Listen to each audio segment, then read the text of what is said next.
What's up, Allie? How are you doing? Pin message. Go.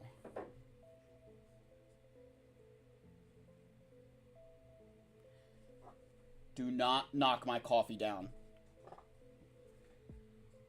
Shield Flyer, what's going on? Good to see you, man.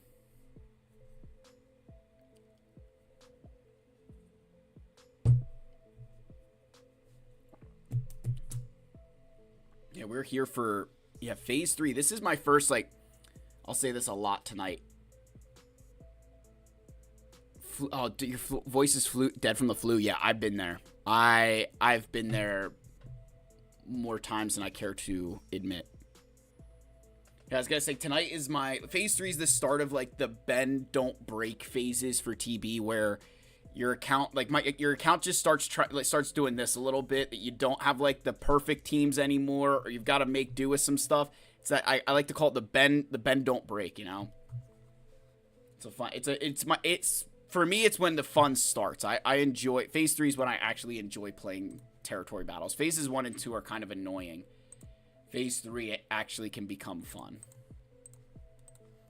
Make sure I have mods on everybody. Shieldfire, you don't like coffee? I probably drink 6 to 8 cups of coffee in a day. And that's not an exaggeration. That is not an exaggeration on how much coffee I drink. It's a problem. Egnards sucks. Nah, it may be a competition, but we still like Egnards. We still like Egnards.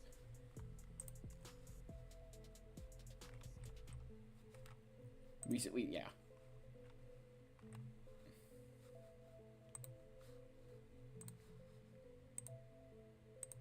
Yeah, make sure we like the stream, subscribe if you're not subscribed.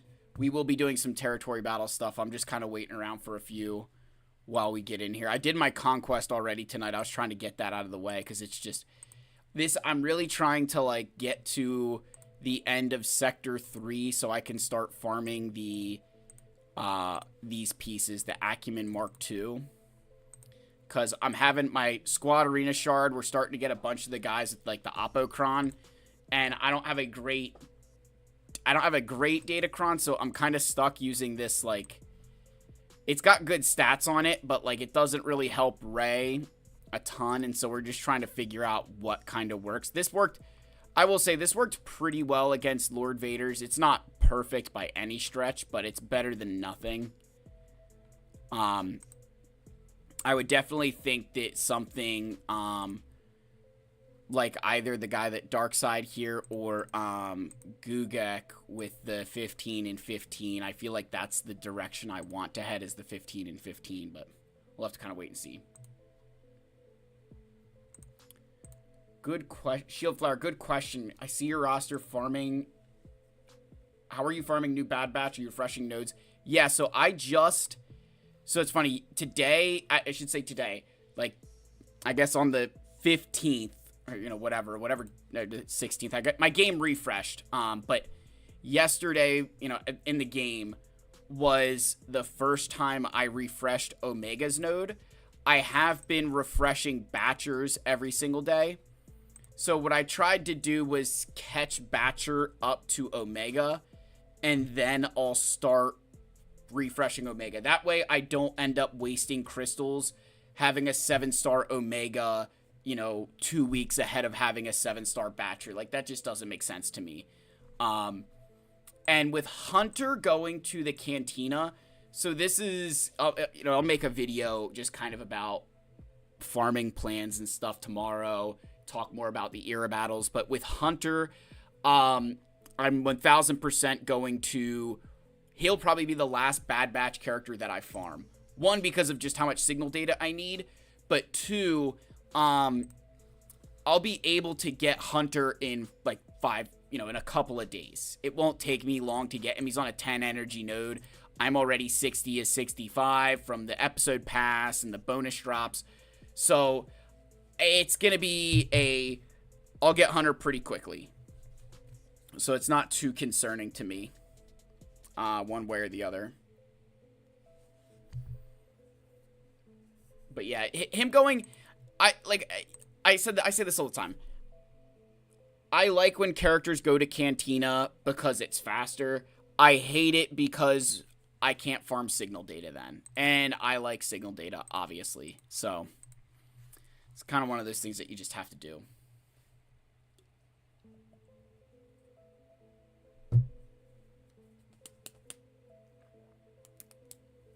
Allie, you started getting crystals again from Fleet's Executor. Nice, yeah.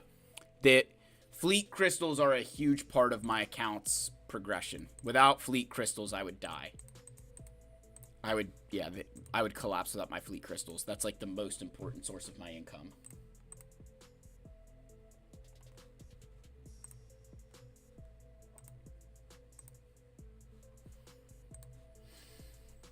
Ooh.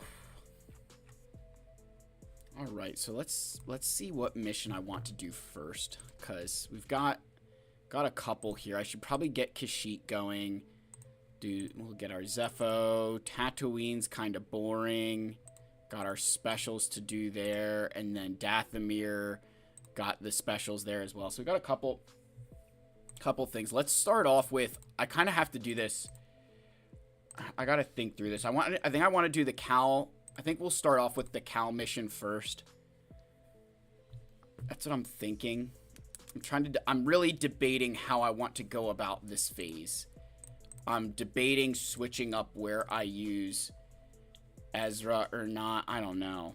I was debating if I try to use Ezra here with Ahsoka, but I've been using him on the Cal mission because that's the more valuable TP mission, so I think I'm just going to stick with that. Because that's been working pretty well. So what I normally do first, we'll do our Mando mission. So I'll kind of walk you guys through my thought process of, how I do this. I normally do my special missions earlier, so that way I don't accidentally use characters that I need in a combat mission. Because it's happened to me before, it's happened to other players in the guild, so I just try to do those first when available. And that way I don't accidentally use a character I need somewhere else. Just one of those things.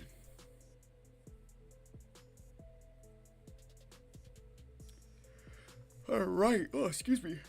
Yawning, someone get a yawn counter going. Alright. Go here. Yep. Come on, get Bo to assist. Good job. Good job, triple hit. Yep. Bring him back. Nice. Getting Bo in for a bunch of hits. Let's go.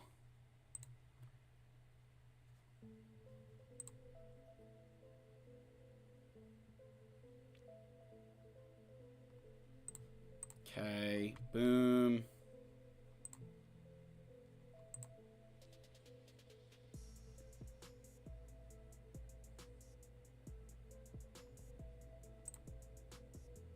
Come on. I need another hit.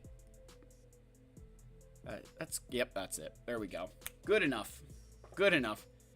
That is one of the more, like, I feel like this is a very anticlimactic battle sometimes, where it's just, it's a little bit, that one's a little bit automatic to me.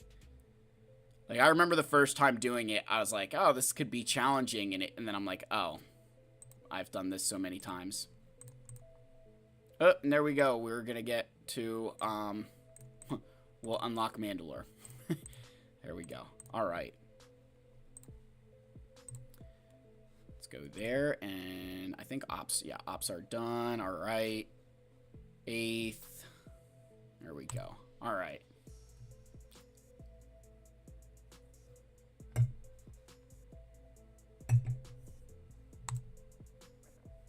Okay. That's good.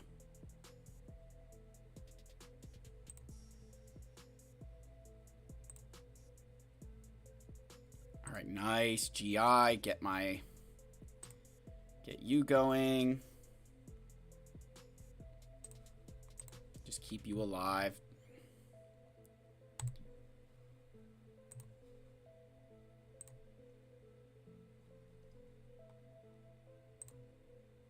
Yeah, if I can just kill this dude off, then we're in good shape.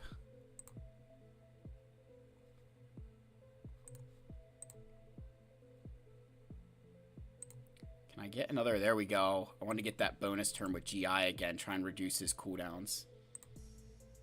There we go. Easy enough. Yep. Alright, give me a turn with Grand Inquisitor here. Before we get to 6th. Perfect. Let's go. You can't use Reva lead in this mission, Allie. You have to use Grand Inquisitor lead. It's super, super annoying.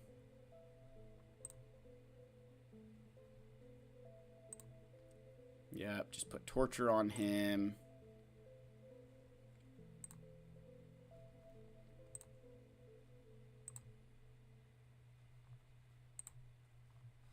Boom.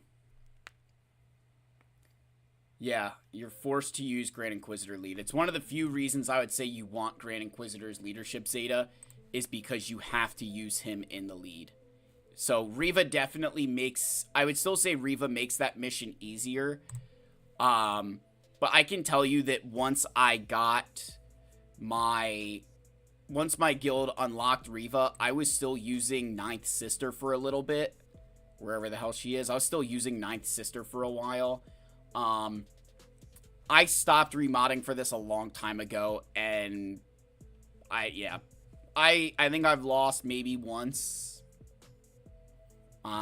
It's pretty, yeah. I mean, I will say this. You've got to have pretty good mods, but a lot of it comes down to the strategy, and that's why I created the whole video talking about the strategy of making sure that you're trying to get to the, kill the stupid Jawa in the back. Yeah, it's the scavenger with the, the thermal deaths and stuff.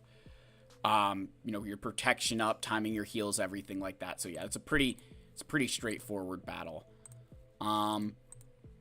So let's go here first. Yeah, well, Merrick with his Omicron will make it easier. Merrick with his Omicron makes everything easy. Yeah, Merrick Omicron is just, like, ridiculously stupid.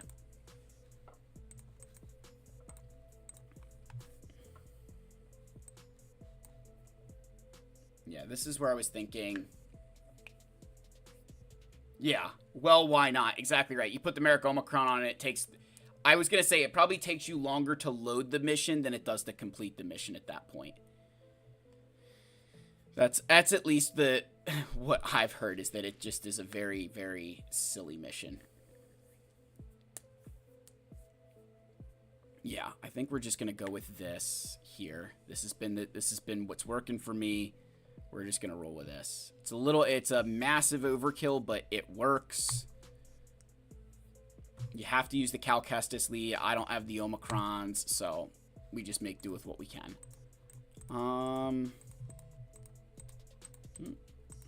Where we go? Alright, go there. Perfect. Alright, so here we're going to lead off with the stun. Yep.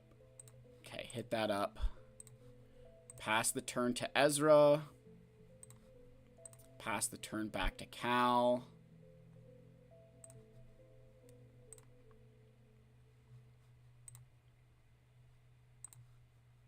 Okay, just do a basic here. Extra damage. Okay.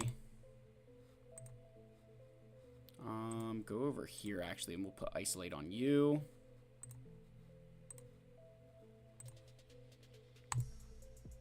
Call Ezra again.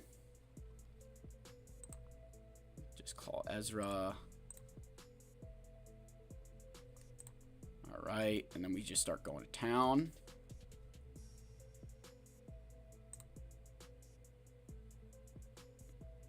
I don't use Jedi Master. I probably won't use Jedi Master Kenobi in this phase. I probably will not use Kenobi in this phase. So I don't use... I keep... And I have the full Kenobi team as it is, so it doesn't matter. But yeah, I would use... I'd use Padme in that team and not General Skywalker.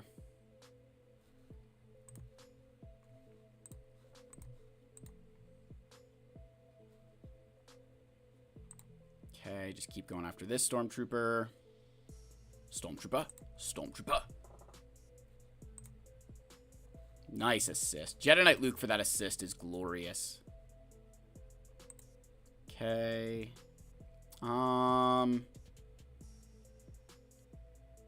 Let's stun one more time, because I can pass the turn to you.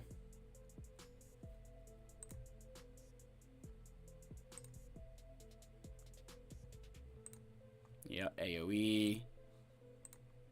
Okay. Well, sure, Jedi Knight Revan would be great, but I don't have a Relic 7 Jedi Knight Revan. You guys got to... Phase 3 is still the... Like, I call it my bend, don't break phase. You know, I'm good enough in this phase that I'm not, like, atrocious, but I don't have all the goodies in this phase yet. You know, my roster, that's... Jedi Knight Revan's one of those that I'm still... We're still not there on.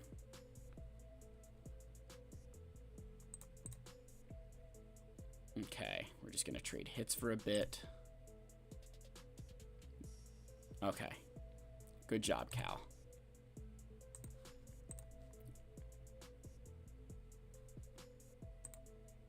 Okay, can we kill the Stormtrooper? One more hit. Just use Cal here.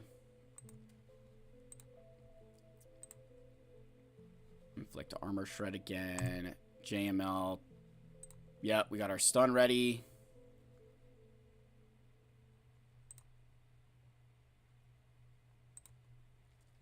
Keep going. Just do that with Cal. JML.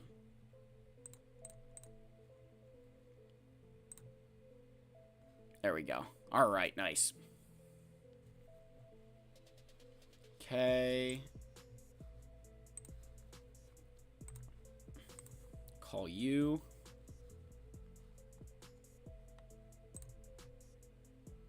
It doesn't really matter, but...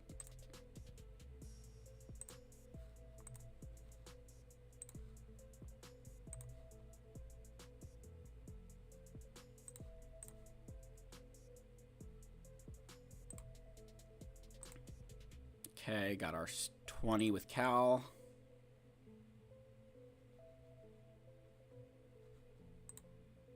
Keep going here. All right. Reduce some cooldowns.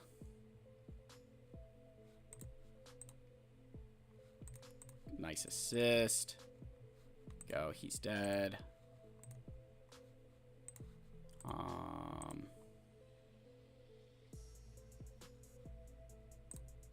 Can we get a stun? I was hoping to get a stun.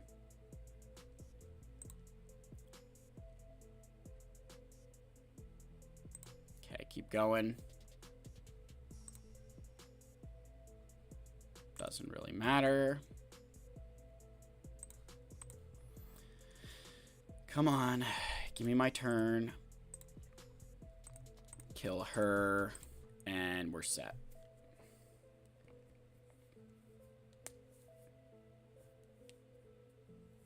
What about dark side fleet battles? Aside from phase 1, they're practically unwinnable. Yeah, I mean, I even lost my phase 1 this time. I dropped the phase 1 fleet battle. But yeah, phase 2, I think phase 2 has like a 30% win rate. It's not good. And then, I mean, you don't have anything phase 3 now. None phase 4. I don't think Malachor... Yeah, Malachor doesn't have a ship mission. And the Death Star, I've never tried.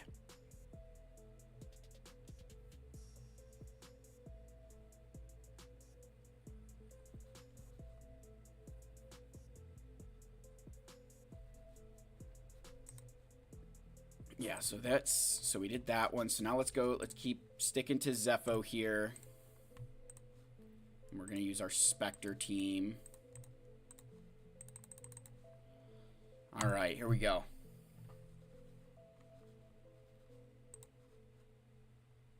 Okay, I want to pass this to you.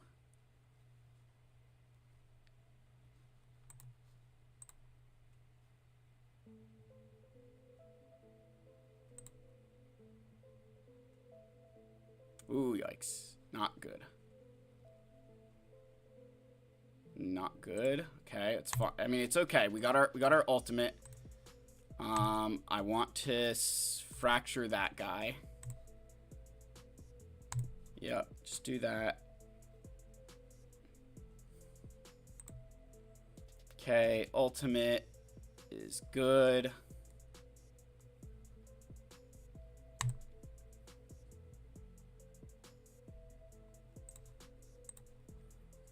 Go. Okay, hit this up.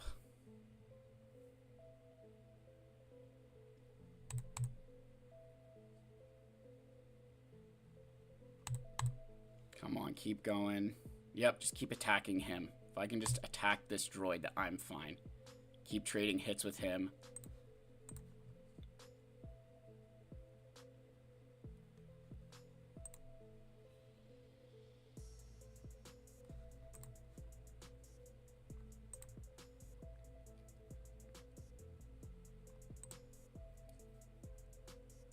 Yep. Okay. As long as we keep gaining ultimate charge, we're in good shape. That guy can keep hitting me for all I care. Yep, this is awesome. This is exactly what you want. You just want a massive cheese fest of them hitting your Ahsoka. And then it gets a lot easier. Yep, come on. Okay. Hit that up. Alright, come back over here. Give yourself deflective ward. Yes, another ultimate. We're in good shape now. The more, like, the thing with Ahsoka, the more ultimates that she gets, she becomes almost unkillable.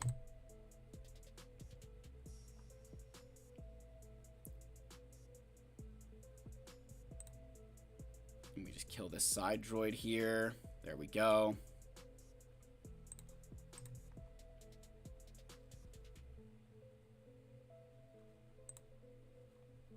We just got to kill this main guy now. Come on now. There we go. Nice. Kill the main droid.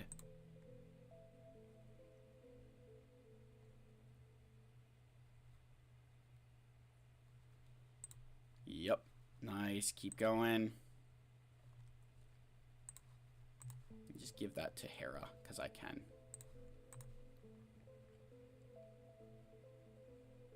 This mission can be super fast or super slow depending on, like that. Like, them killing off your side units is never ideal.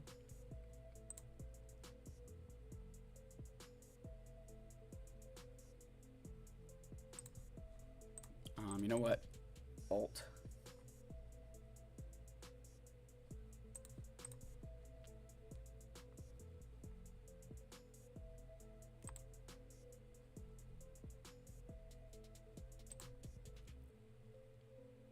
Nice. There we go. That's it.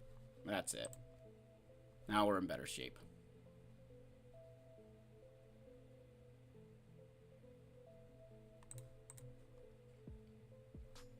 Yeah, and Ahsoka she's getting her ultimate charge through us using specials at this point. So, again, we eventually clear these guys. It takes a little bit because they get, like, the bounty hunter contract.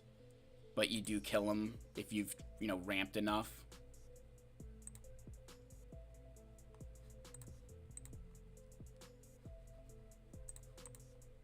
And you do want to build as much of your mastery up as possible on both of them. So that way they do, Ahsoka just becomes unkillable and Hu Yang gets more damage.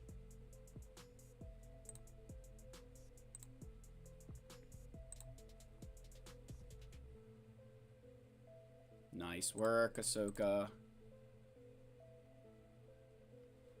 Oh, yeah, I can show you my mods for Cal and Seer. That's not a problem.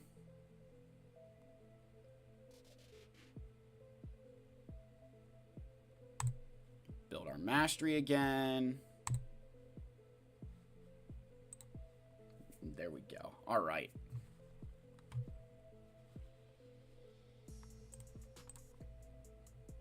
This is where the fun begins.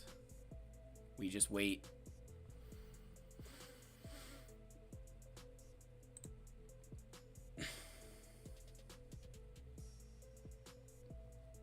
And we just gotta like hammer this guy while they have stun. It's like this is just like the stupidest thing. You just wait, like he'll get this, she counterattacks, we can stun him, and then I'll hit him again because that's like the best way to deal damage to these guys. We need that like tenacity down to land, or else it doesn't matter. But again, because we've ramped Ahsoka's mastery so much to this point, it's a done deal. I could probably, again, I could throw it on auto at this point. I definitely like to keep phase 1 manual because there are some of those moments where you definitely need that bit of control to target the right droids. Because if you don't kill the droids, you're done dusted. So we should kill off this guy now. Yep, there we go. Because you inflict that stun, and then we deal, you know, you can deal extra damage to them. The stun is the only way to kill them. I think in the next phase, you deal more damage. This phase, it's just you have to kill them when they have stun. So I think now I'll just throw it on auto and let them kind of take over. I think that what I don't like about the auto is that Ahsoka will hit her ult as soon as possible, and I like to charge the ult to 100%.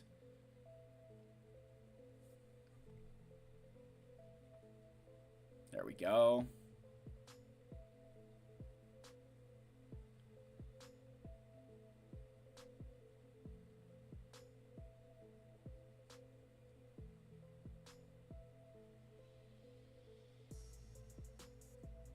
All right, come on, Ahsoka. Hit him back. There's the stun. All right, we're going to have to wait a little bit.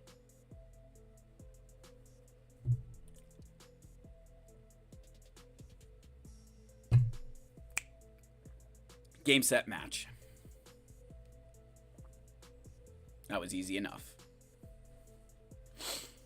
So, yeah. And that's a big, I gotta say, that's a big thing to do there. And then we've got the negotiator battle here. So, this is the lineup that we use.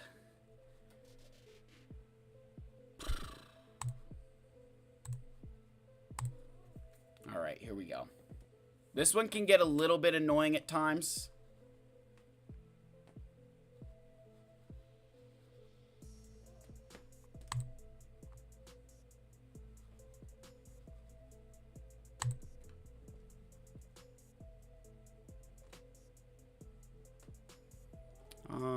What do I do here? I think I just basic. And then basic.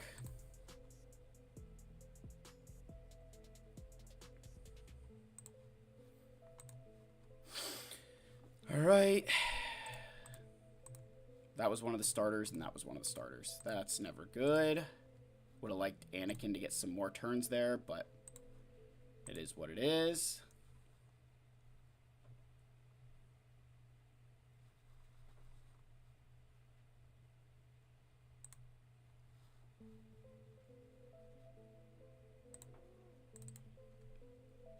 I shouldn't have really called him in, but we're going to do it because I want them to target him instead of Anakin.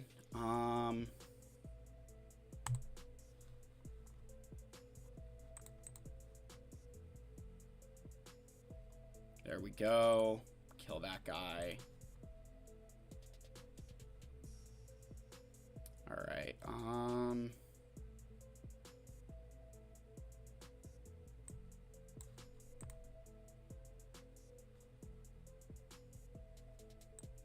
What does this do again? Yeah, I'd rather do that. Because Plo's gonna die here. Anakin goes, takes a turn. Marauder goes, takes a turn. Boom. There we go. Whenever Anakin... Sounds silly, but whenever Anakin doesn't get... Like, I like when he gets... The Y-Wing drops below. Anakin gets a turn. Then he, like, gets another one. Like, that's normally what I'm used to. But, you know, worked out okay there. We're in good shape. So, I still have this one to attempt. Now, this is it. This is... I, like, communicated to my guild that I will have rogue actions and stuff. I will be attempting this mission. But, I'll probably come back to it here. That's one of the ones I normally will come back to. So now we've got our Kashyyyk missions, which I've never done the Wookie one. So that'll be a fun mission to do. We'll use our profundity there. So let's use our Leia rebels here. And let's see. I get you. And I do think I get to use Captain Rex here, right? I don't think I use Rex in...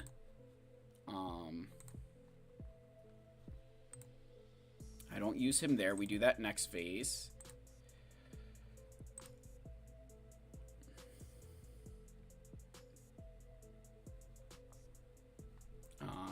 Yeah. Trying to think. Let me see our ops.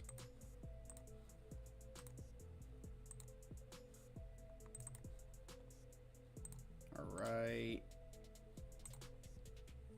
Yeah. So this is the Leia. I can do this.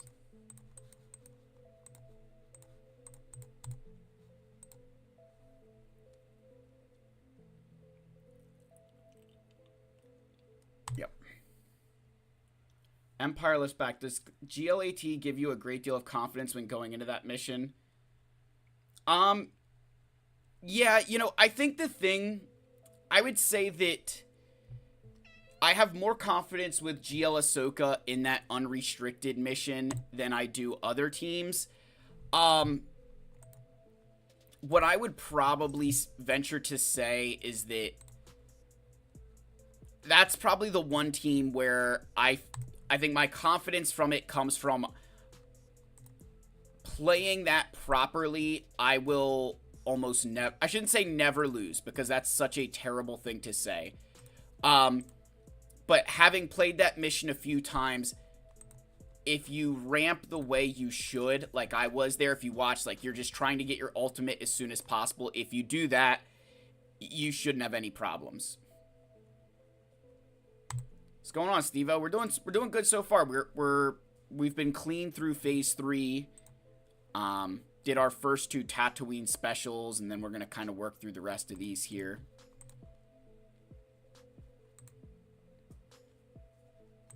There we go. All right. You probably didn't want to do that right away there, Leia. We should have saved it. But the biggest thing with Leia, so you guys will see, this is another reason I like playing on manual rather than auto, is I will want to save Leia's ultimate here for the start of the next phase. So I don't want to use it here. I want to open up the next phase with that ultimate. Because that just makes it so much better, so much easier, that I can like start off with the ult, give everybody mastery, just try to delete Mara Jade, keep going through there. Keep going through there. So now look, like Mara Jade doesn't have any protection, and we can just try to kill her right off the bat. That's kind of that's always been my tactic here.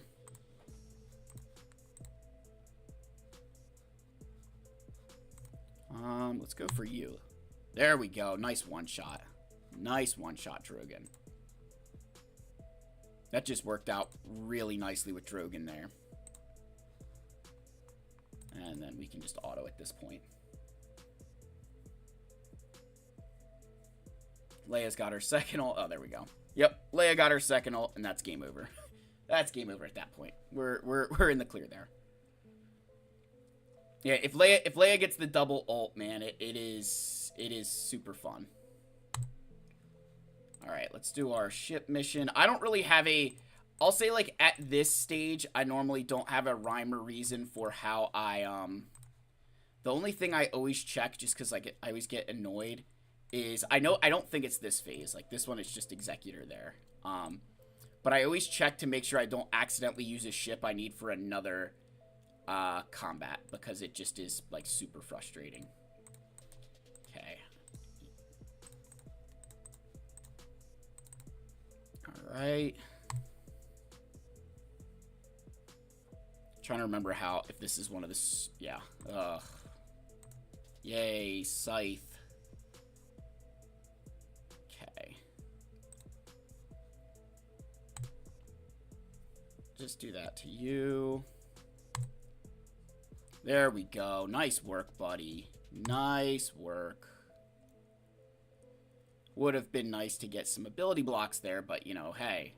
Who am I? Just friggin' work here. I do want to take this out. I don't like that buff.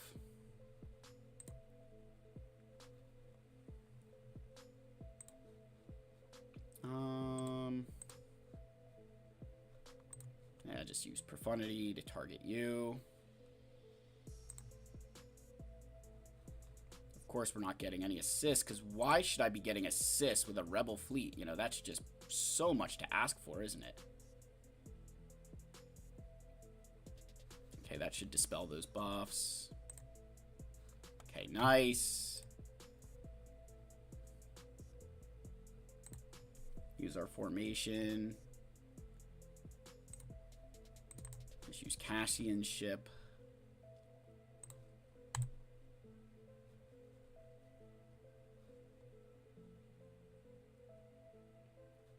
Yeah, Allie, Leia's a lot. Leia is the one GL in TB that you're like, yeah, this is fun every single time.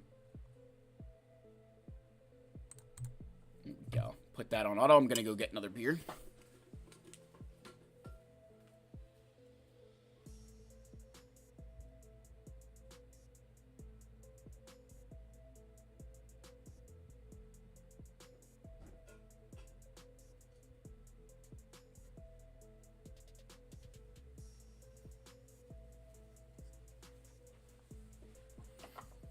There we go. Perfect timing.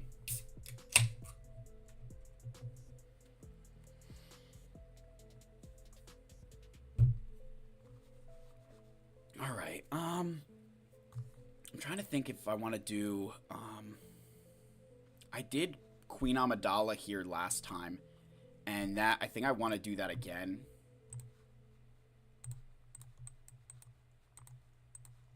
So if I do you,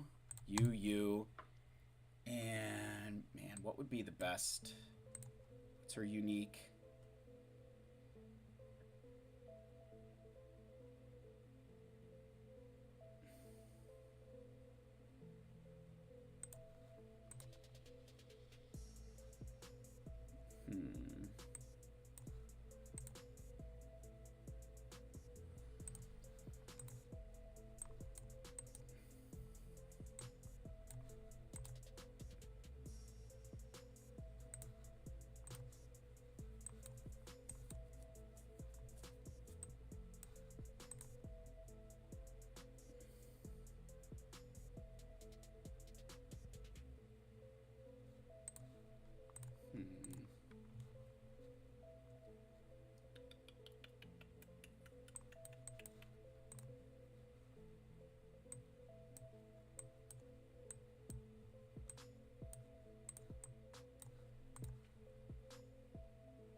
Oh, what? I think I might use you here. I don't think I need Grandmaster Yoda anywhere.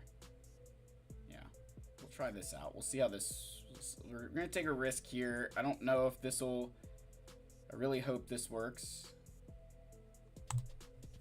I feel like I had a tank last time, but we'll see. Alright, yeah. We're okay.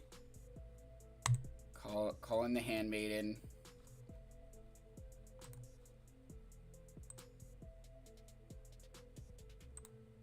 Give Give everybody speed up.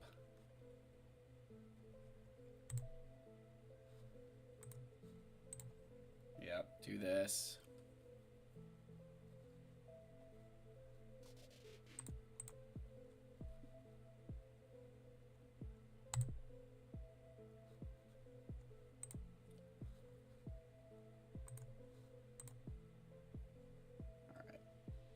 Just do this, kill that guy.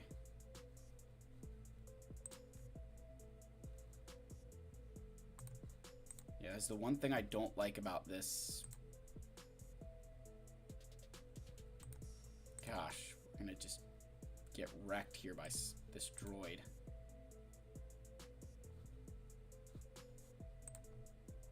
Get rid of the taunt. There we go.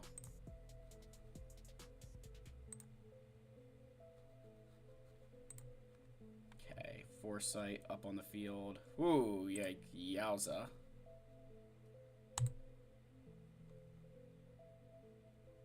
Ooh, not good. That's not good. Yeah, I thought I had, like, I think I had GK in here last time, and I think it felt a little bit better than this.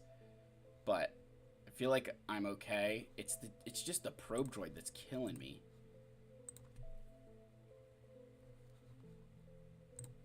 Alright, do this. Because we deal so many freaking debuffs to this team that they're like constantly healing up. Maybe I should have brought Jedi Knight Anakin. Might not have been a bad play.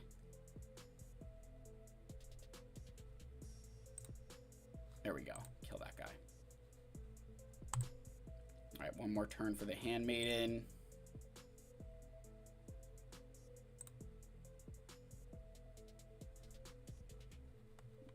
Oh, okay, good. They targeted QA. Okay, Handmaiden out.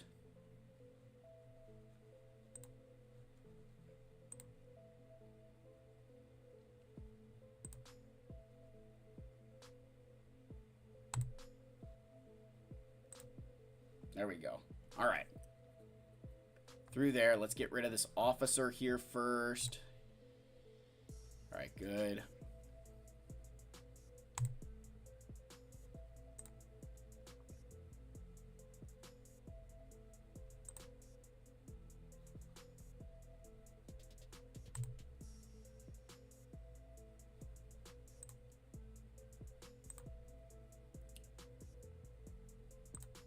Alright, good. We've got our Handmaiden almost ready again. Nice.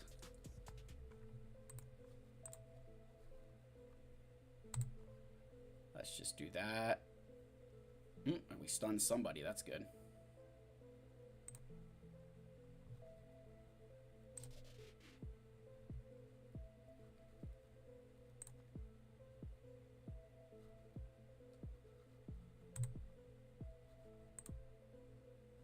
Nice. Double kill there. We'll take that.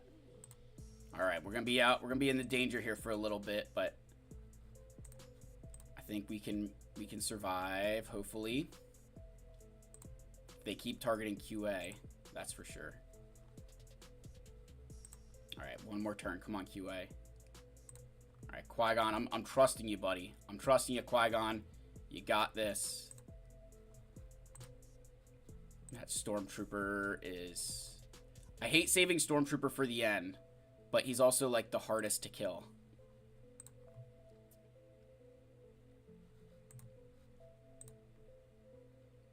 Yeah, so much defense. Look at all the bonus protection.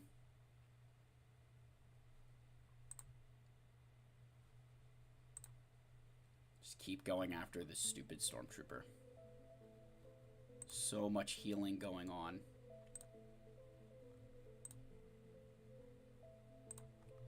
Okay, keep going.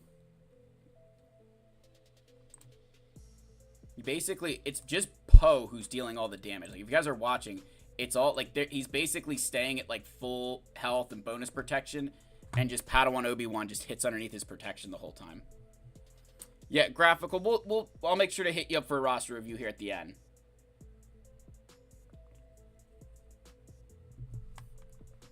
And so I want to explain why I did that. There's kind of two reasons I did that.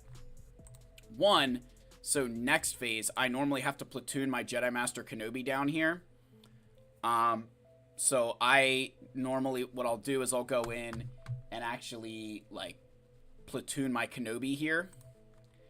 And then I don't have to do it next phase, because next phase on Lothal, I'll use Jedi Master Luke on this mission for Jedi. I use JML here since he's Relic 8, or he's Relic 9, JMK's only Relic 7.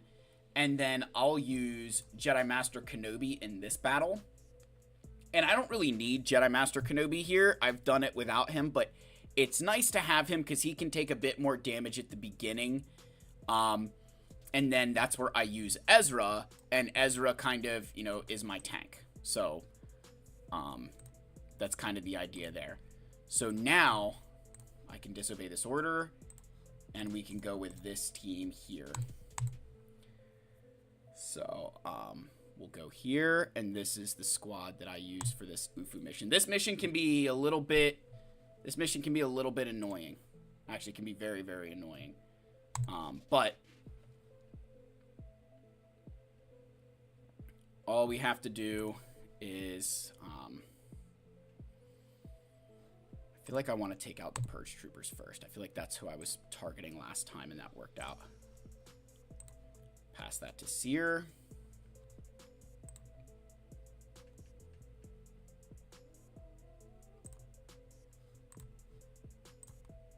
Okay.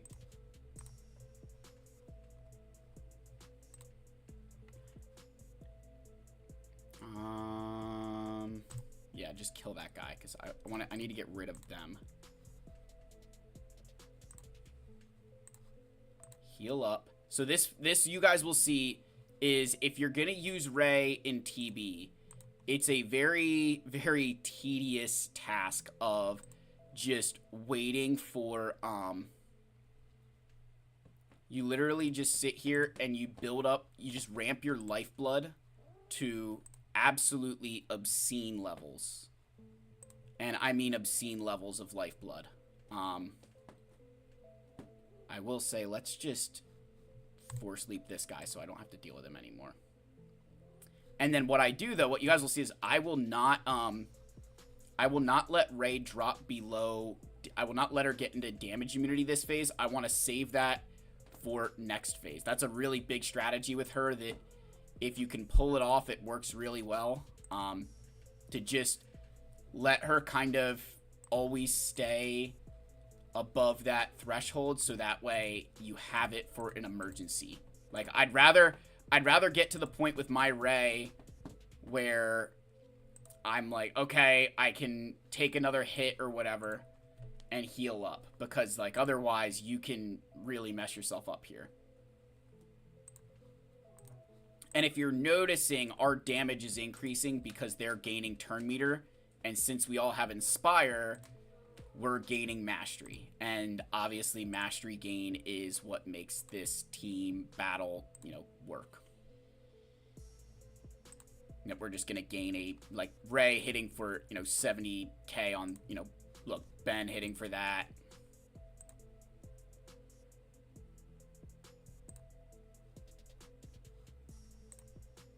And I'm not sure where Rey's health is, so we'll just do that one more time, because I'd rather be safe than sorry. And then I can do this. And then I think Cal can heal me up. And we can ramp some more lifeblood.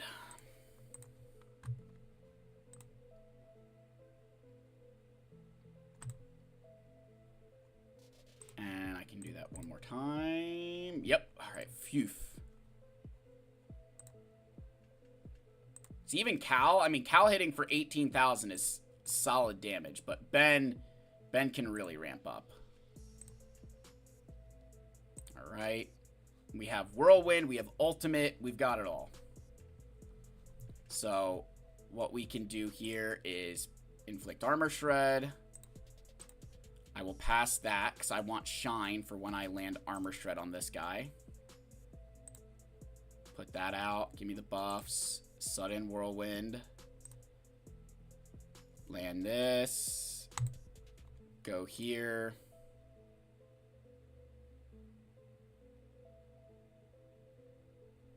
Good timing. That does nothing against this thing, but it's still fun to use.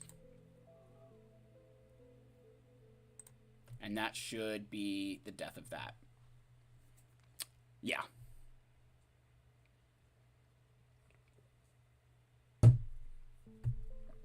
Without Commander Tano, that mission is significantly harder. Without Commander Tano, that mission is significantly harder because Cat is ramping everybody's health, offense, defense. You survive a lot longer. You get to do a lot more. All right, so now we've got the Executor battle. We've got our Jawa battle here. So for Jawa, now you know what? I want to do the Fennec one first, right? Or does it not? I don't think it matters. Let's see. Bounty hunters. I use you. I can use you, and then yeah, that'll work.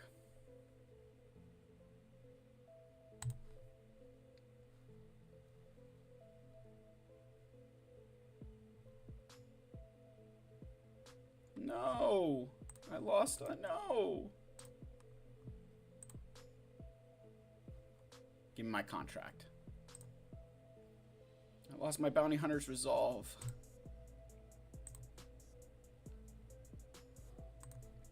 Yeah, at this point, Boss Gleed, he just like survives because they die off to dots. Another really good character to use here, guys, is actually Rey. Rey works really well here because they'll, like, you think of Galactic Legend, they don't care about damage over time, so eventually they just die off. Like, they can't kill Rey in time. And we're just gonna keep this because I think 15 dots should potentially kill them, and if not... Ooh, oh, that's not good. That works. Because I wanted to save my taunt. Okay. I'm not even... we're just gonna do basics. I don't need to use specials. Just want taunt to work.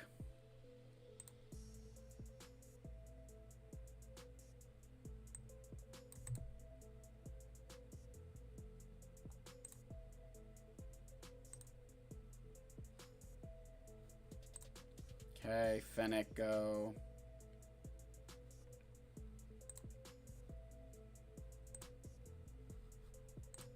Nope, that was stupid, Phil.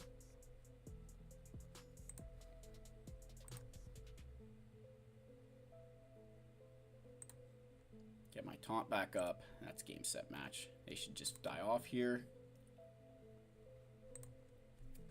There we go.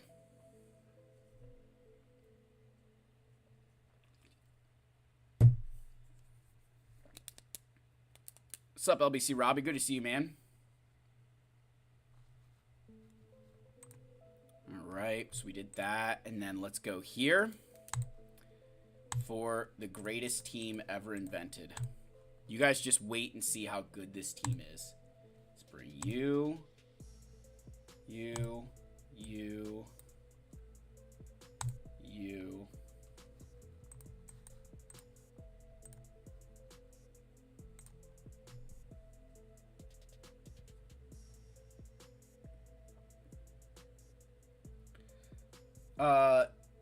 Trey.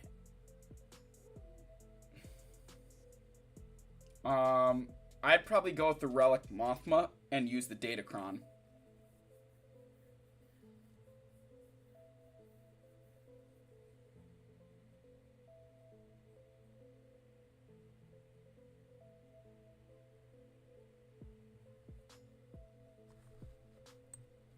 Trey, I'd probably go with the Relic Mothma team. So, Robbie, what kind of guild are you looking for? You could always join the Sigma server. There's almost always openings. I'm not sure what your GP is, but this is the goated team, guys. This team is so good in this mission. It's unbelievable how amazing this team is.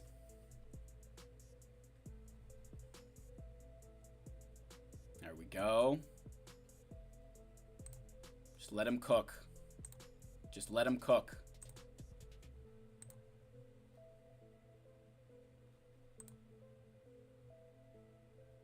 Let him cook. Let him cook.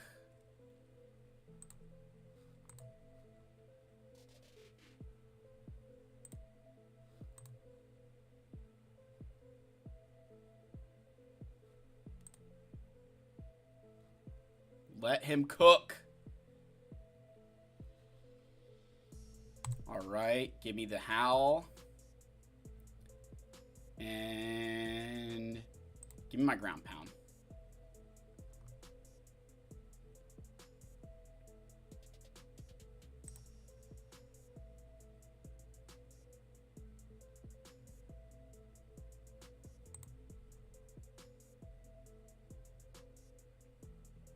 That's it. Let him cook.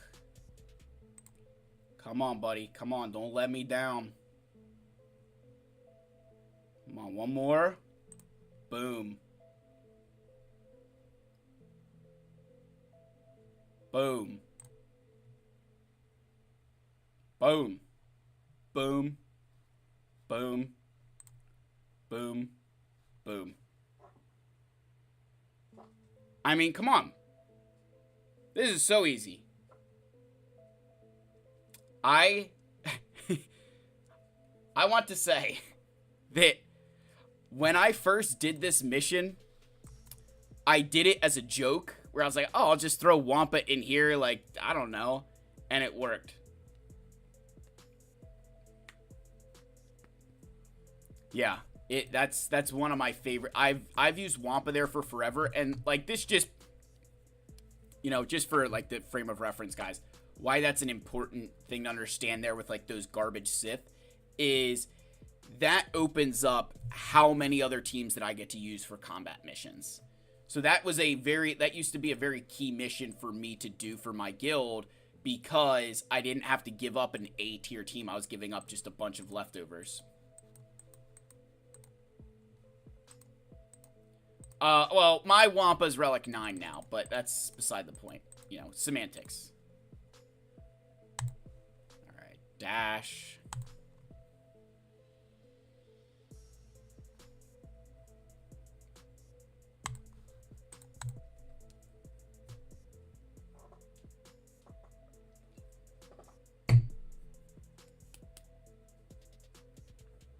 Yeah, Robbie, I would definitely try to find it. I'm sure there's plenty of guilds who would take you in.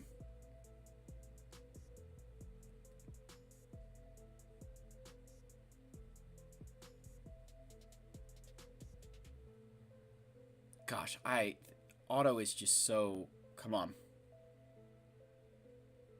Yeah. If I was playing this, Leia would have just used her AoE that time. Good job, Boba. Boba carries this mission. See, guys, Egnards isn't the only one who can use auto. Yeah, see, but this is the problem. Auto would have done this ability, which is pointless at this point. That's why I don't play on auto, is because the AI just makes dumb decisions. I actually don't need that on Hondo.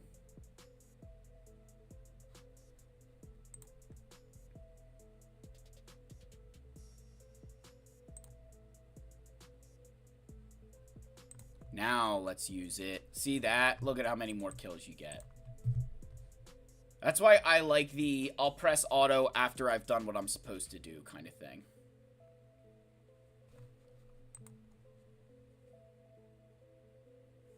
Look at that. Boba 7RK. Right there. We're cruising.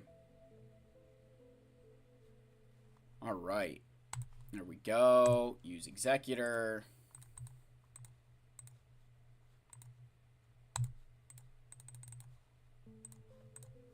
And I do not start punishing one for this battle. I don't know. I've not been super impressed with punishing one. Like, it can help, but I prefer just to keep the standard lineup for TB. I found like punishing one can kind of slow me down a bit.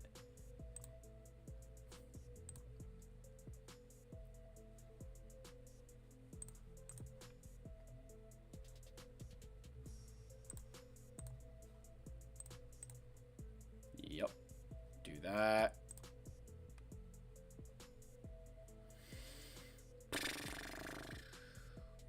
Nice. All right, and then And this puppy... kind of want to... yeah, that's perfect. I don't know if I just lost you guys there. Am I still going? Am I still streaming? I, like, accidentally clicked out. You guys... is everybody still here? Did I, like, lose everyone, or are we still good?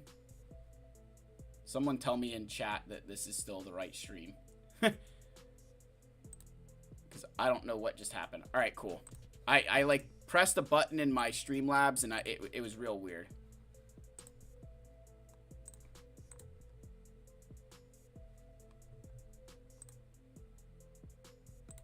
Kill that guy.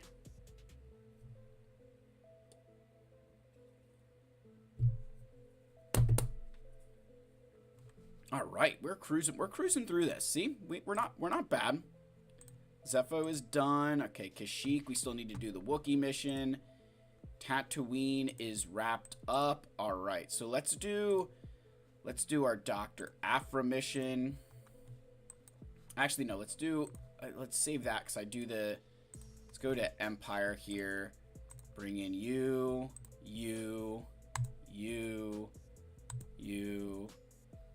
you. Or do I bring in... I want to bring in you.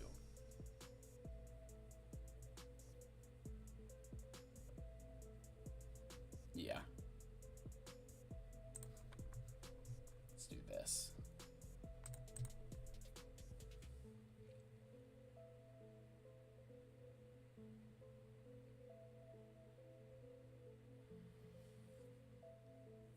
I love using my Snowtrooper for this mission because Snowtrooper will just spam his AoE because he'll get so many crits that he just spams the AoE, and it is so much. It is glorious. Look at that. Another AoE.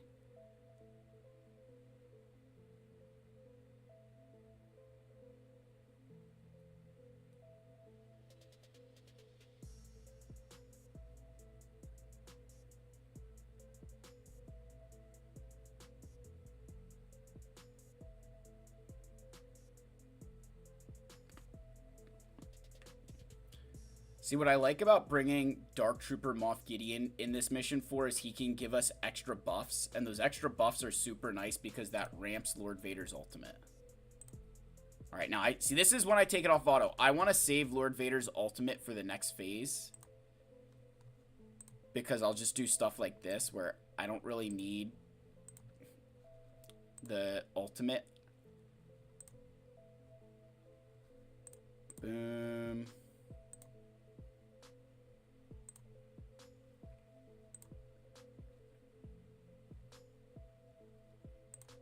Like, I just don't like using the ult when I can AoE.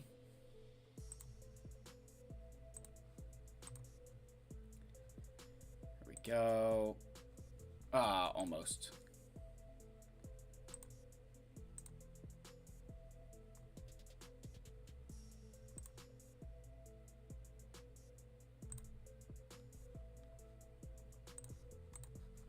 Yeah, I just don't like you. There we go. Now we're in better shape. Now I won't get stuck behind the stupid zombie crap.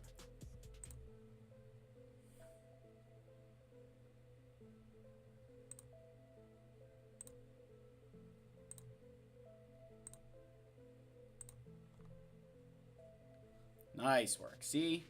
That's why I like to get into this phase. And then I can do this. Gain all my mastery. Everybody's all messed up. And then we can now press auto.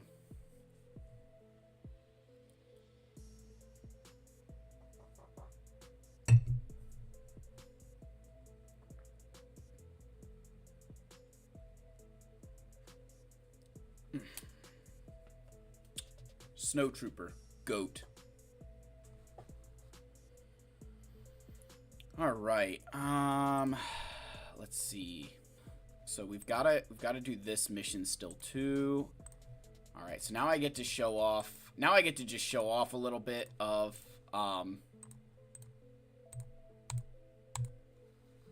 so this is I like to use this First Order team. You can throw in these other guys, but I get to show off the full might of this team because I like to use the First Order here because it's super fun with Dark Side Ray.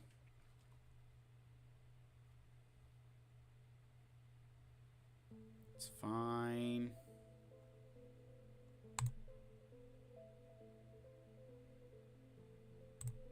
Throw that up.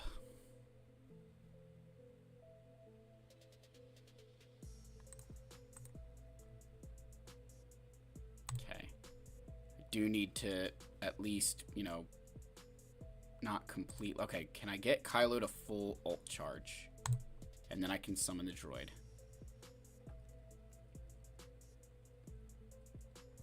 Alright, should be able to kill zombie.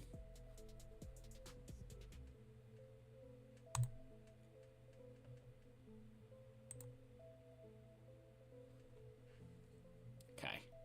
That's good. Alright, come on. Give me an assist. Ah, oh, darn it.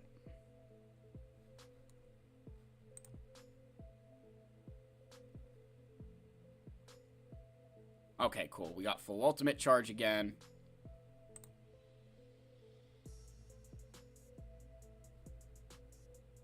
And I can just hit. Thank you. Alright, now you stun Talzin, because she's the most annoying one there.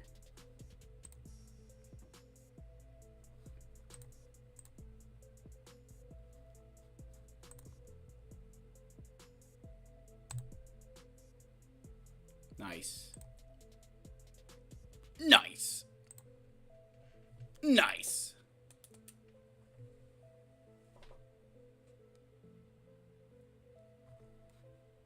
That's fun. Using Kylo is just so much fun. Alright, so now I do want... This is one of the teams. I normally wasn't using this team. But, because of the way that...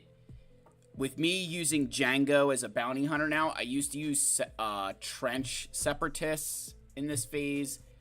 But now I would have to use GG, and I don't want to use him. So I just use this Sith team. And again, we use Darth Revan lead because he can inflict that death mark. And then with, we're going to use a couple things. We got the Darth Revan's death mark. And then with Darth Bane on his basic, enemies defeated can't be revived. And so if you can kind of cheese a couple of kills in this, on Dathomir, you can cheese a couple of kills through the death mark and Bane. And it makes it a lot easier to manage. So let's just summon the droid here because I don't want somebody else to have to do it.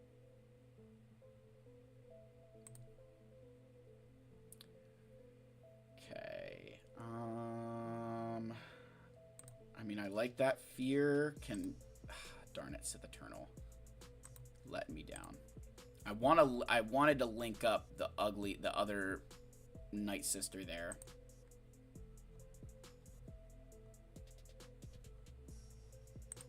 See, look, there we got our death mark. Now it's gone, but we'll be able to get it back in like 5 seconds.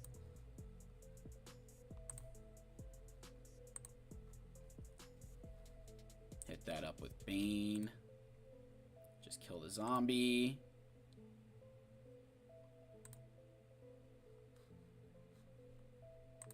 Okay, see, there's the death mark. Now, it's not going to kill her that time, but we'll get there. Well, everyone give me 1 sec here. I got to go be dad real quick. Hold on.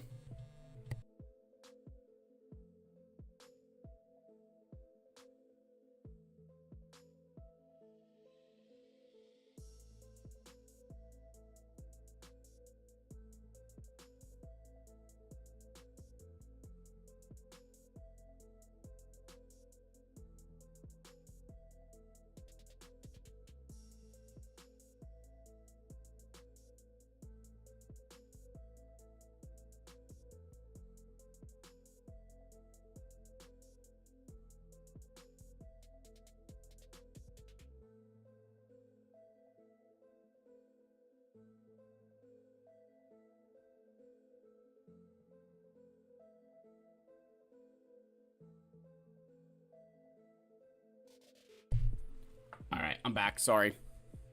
Just a dog. I thought I'd have to get a child out of bed or something.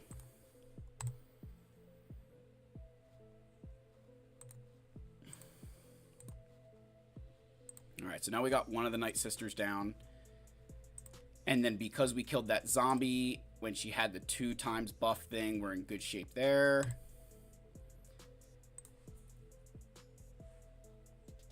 I know, the no clock on TV, it is so nice.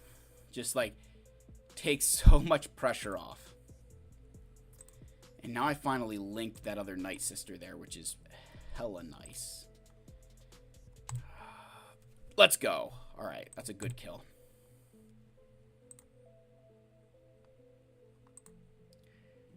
Okay, nice shock.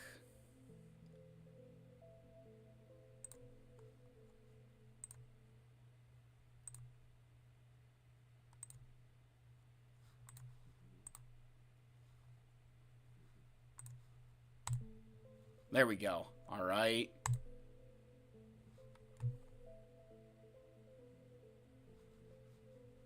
All right. Keep going here. Yeah, I think there's a couple, like, I could probably, I will 100% admit, I could probably auto more missions than I do, Robbie. I just don't, I'd rather have the, I'd rather have, like, the conscience to be able to pick some of the attacks here because they get a little bit... The AI does not make intelligent decisions.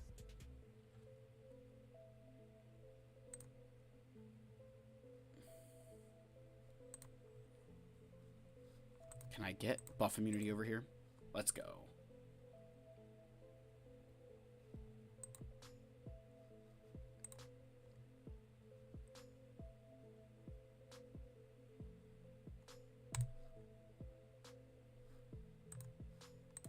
Link up the damage dealers.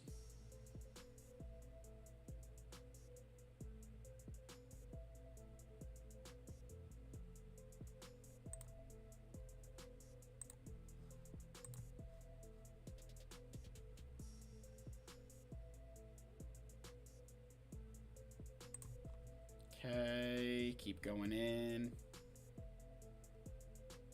Stun on Bane is... Ugh. Whenever they kill Bane, I just want to cry. There we go. Talzin's out. Talzin's the biggest issue you have to face. She is the most annoying part of this mission. We almost have ultimate with Sith Eternal, too. Alright, got our stacks back with Bane. Gotta get through a bunch of these zombies. Yippee.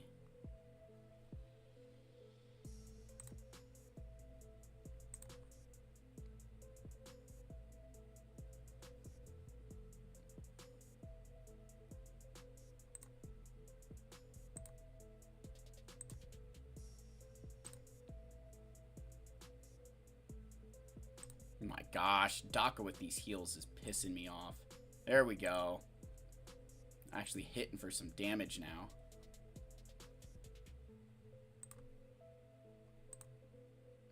Okay, kill the zombie one time.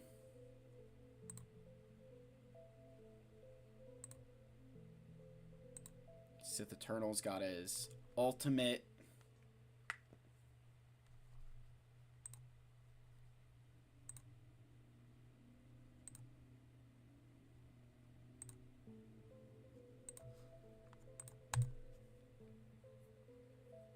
Yeah, the Night Sister missions, I'd say like they used to be with some of these added, I'd say some of these added tools that we've gotten, I've definitely found them to be a little bit easier. I'll be completely honest. They've definitely gotten easier. All right, so then we use you, and then I need you and you.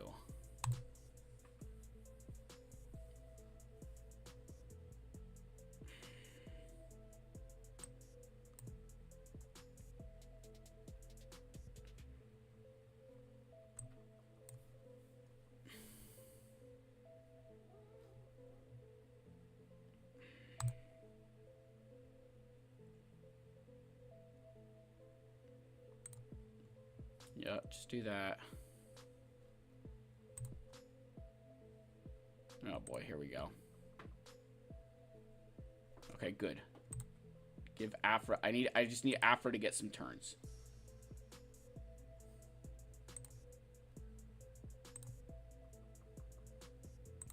Nice. These Afra turns are so nice. Ugh. So the reason I like Afra turns so much is because it reduces her cooldown of her AoE, and I want to be able to spam that into next phase.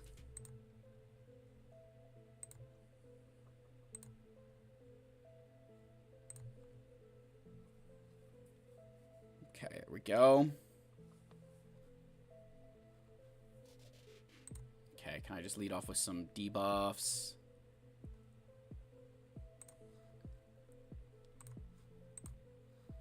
Nice ability block. Oh my gosh, Howlette.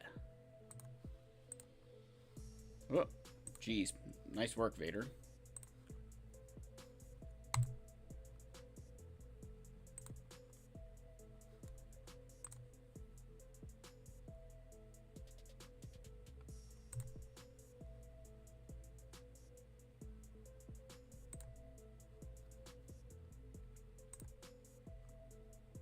No, that's not what I wanted to do.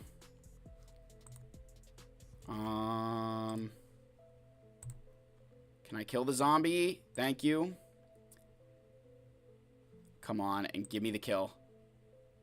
Let's go! That was not what I wanted to do, but that worked out. That worked out. That worked out. BT1 is the GOAT of that mission. Gosh, he's so good. Alright, so I think I've done all but one mission, right? Alright, so this is the first time I've ever done this mission. And, alright, what does this guy even do? All Wookie tanks taunt. Whenever a Wookie ally loses taunt, all Wookiees recover health.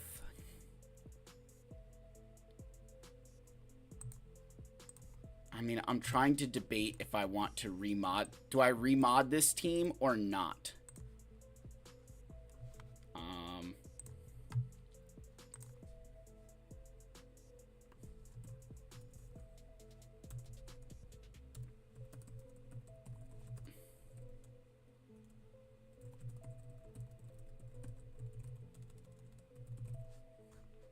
All right, hold on. There's a poll.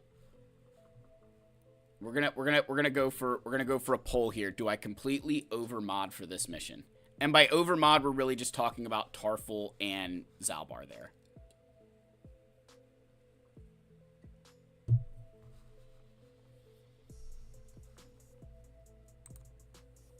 Wow, this is actually so far you guys are going back and forth.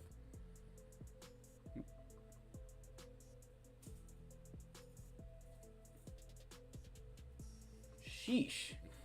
Come on, let's see some more votes here.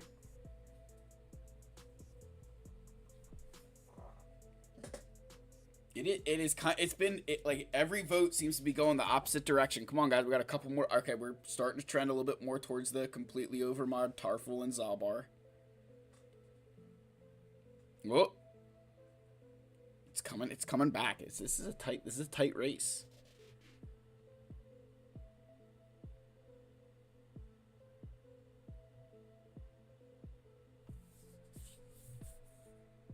Come on, there's more of you guys that can vote. It's not that hard to vote. Come on, we can do this. All your Wookiees, you need 5 light side Wookiees at Relic 7. Steve-O, you need 5 light side Wookiees at Relic 7. So it's like a super like. Want to see what it's like without big mods? I can show you what it's like without big mods next TV maybe. I mean, the mods I have on them aren't awful, but the Zalbar, his is hot trash. Ooh, excuse me. All right, so I think we are about So we've got most of the votes. We got about 2/3 of the people saying they want me to completely overmod for this mission. If that's the case, let me just go ahead and do this real quick. I only did this for this battle with Egnards. I would never have done Wookiees to Relic 7, but, you know, TB wave battle comes up and you've got to do what you got to do.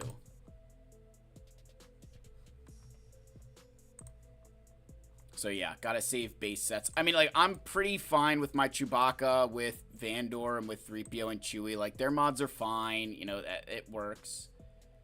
But it's Tarful and Zalbar that I'm kind of nervous about what their mods look like. I'll give this poll, like, another minute. We are 57% for yes, 43% for no, which is actually kind of crazy. You guys are... This is a very tight battle. Now, I would like to at least mod, you know, these guys for something other than what they have.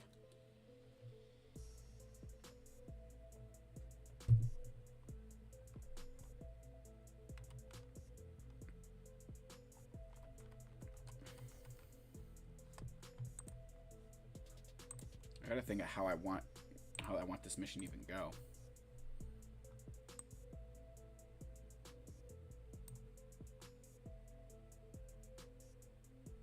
How long have we been prepping? It's definitely been a little bit. I've done a lot. He definitely had he had more waves to start with. So it was one of those where, like, I kind of had to play complete catch up as it is, and dropping that fleet battle in wave 1 was not ideal. So, you know.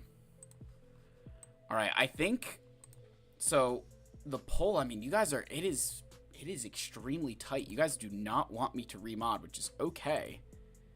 So the only thing I might do is I might at least see what I've got laying unassigned for Zalbar.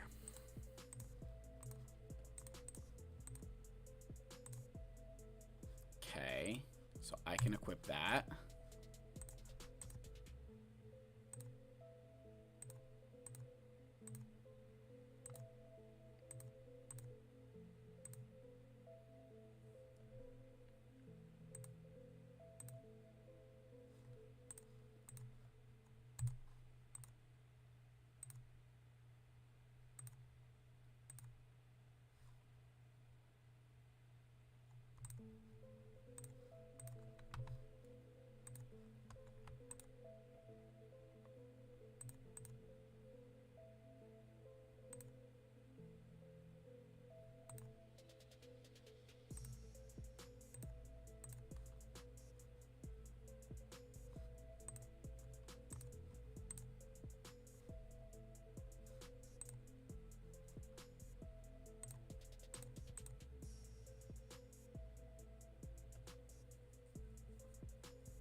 What is loser?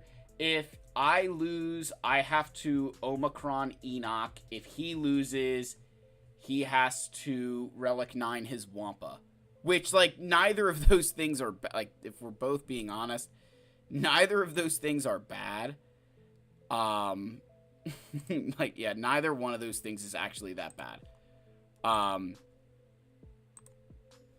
His guild needs a Relic 9 Wampa, and if I get an Omicron Enoch, that's just good for my guild.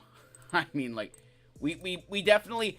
I don't think either of us actually went bad with our punishments. We could have been much... I feel like we could have been much harder on each other, and we both were like, yeah, we don't need to do that.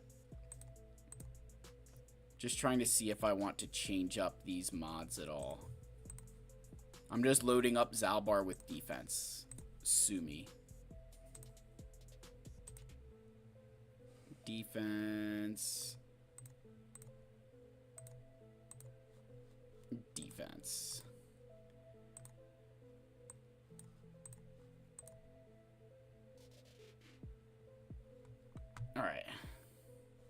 Egnards is... He is perfect so far through TB. He's not dropped a wave. That one actually increased my armor a little bit.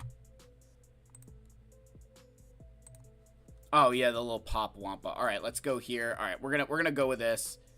I think this will work. I hope.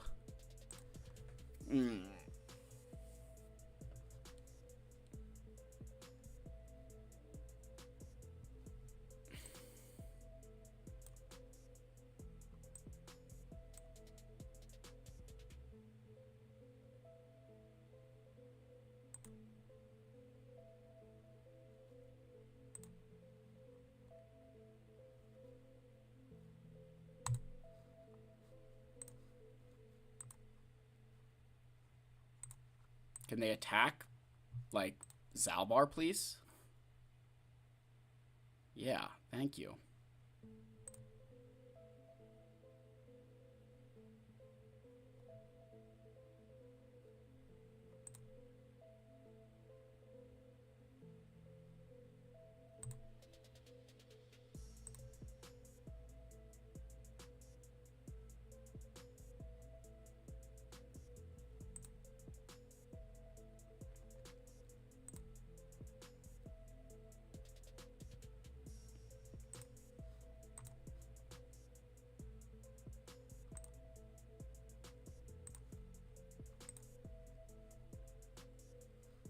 Jeez, Vandor, that was disgusting.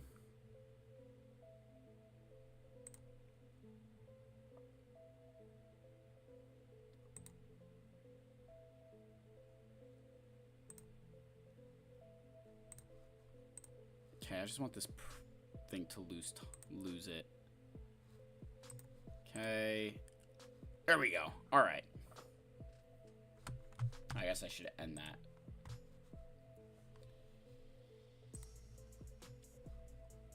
All right.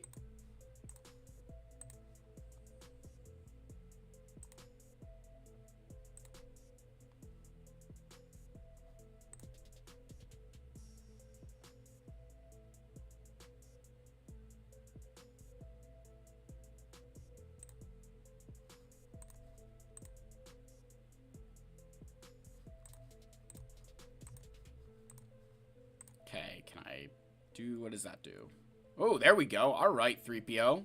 All right. All right, 3PO and Chewie. Okay.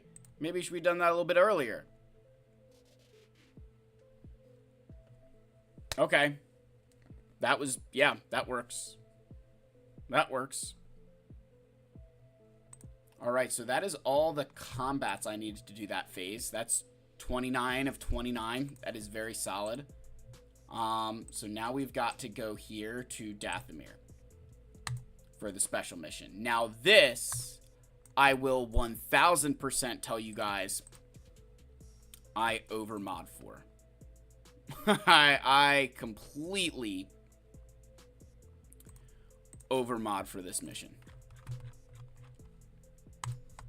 Okay, and I'm just going to make sure that their mods are correct before I want to make sure I have their mod sets saved, because I've moved some mods around lately, and I want to make sure that these guys are saved before I go into this mission, because you guys will see, it's a cluster of what I do for their modding. I'm kind of embarrassed for people to see just how crazy I go at this mission. We do some, but I think it's a good, I will say this. I think what I do for this mission is a perfect example of being a good guildmate and a good, like, member of your guild, that you would rather completely overmod for a special mission so that way you can guarantee your guild rewards, rather than just kind of half-ass it and then you fail and it's like, oh, well, I didn't really change mods, so, you know, like, I just completely go. I've done it without changing mods. I just prefer to do it with the mod change because it just gets a lot easier. So, go here to Great Mothers and make them faster. Make them hit harder. Not that much harder. I've got pretty good mods on them as it is, but they get it significantly faster, and I think I put a health set on them. So it's health with more offense than they had before. Night Trooper. 300 speed. A lot more physical offense. Like using that. And again, you guys will see, like, it's health mods. So, like, I could have more physical offense, but I have health mods down here and up here. So, like, I made sure that they're just stupidly modded. Death Trooper Peridia. Again, health mods everywhere. And then Morgan. Just a boatload of defense. And then Marin, I even remod her. Just because I can.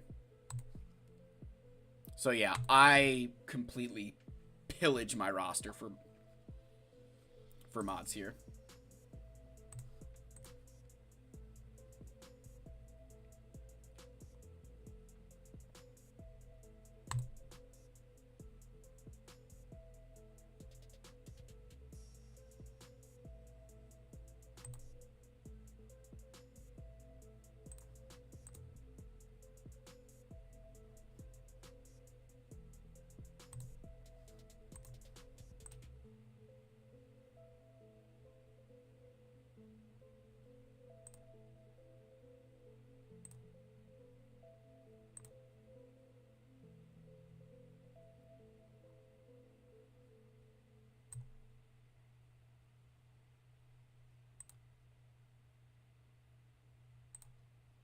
Okay, I do need to get Hondo out before he gets too many stacks.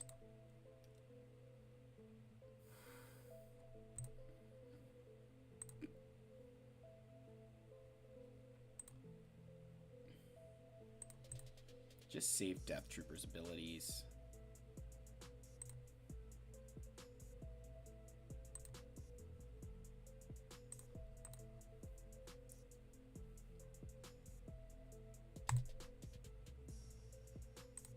Nice. Good bite. You guys will see that I will very much try to end this on a bite from Death Trooper Peridia.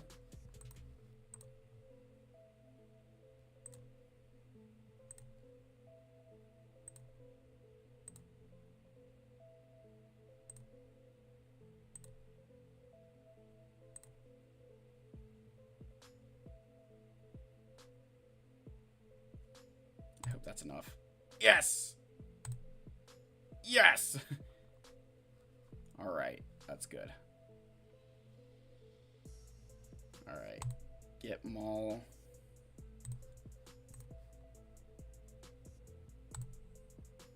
AoE. Whoa, that's not good. Actually, it's okay. Because we'll kill Maul there. Get Dash with that. Heal up, and that's why I mod for health. That's why we over mod for health there, because I can eat the dash AoE, and we're back up to full health and protection.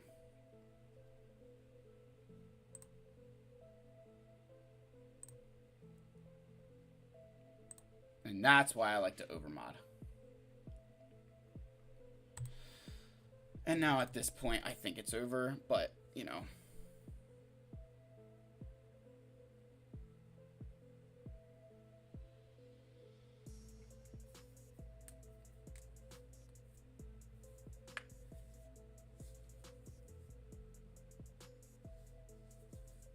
Boom. That's a very good phase 2. Phase 3. So I've done, so go through here, done 29 waves. The only thing I can't do is the Saw Gerrera mission. I do not have the signal data to pull that off. So I will first, so I'm going to show you guys. So first thing I've got to do here is put my mods back on these guys. Boris, how we doing, man? So let's put my base sets back on. and remod, and then what I'm gonna go back in and do here is preload a bunch of these operations that we're not doing this phase. And the big reason I want to put my mods back on is maximize the amount of GP we're deploying. So preloading ops is, for my guild, it's a big deal. The more we get preloaded, the better off we are. So yeah, if I can preload even just a handful, like a Jedi Master Kenobi, that frees up stuff next phase. If I can preload a couple other, you know, important characters, just makes everybody's life a hell of a lot easier. So I definitely try to, you know, make sure we do that. So let's go here, empty mod slots. And how up to date am I on this? Yep, that works. And this is why I save all of my mods. I might not have hot utils, but all the sets that I take away from people, I save. And that way I don't have to spend hours trying to figure out where mods go, because I've already got them down. I mean, some of these guys, I'll be honest, I've got them memorized anyway. So like Vader's, I haven't updated that set yet, but pretty obvious to know that he's going to get this one and he's going to get that one. And then I can move on. You know, Vader, I know you get a crit damage one, but I think your set has not been touched. Yep.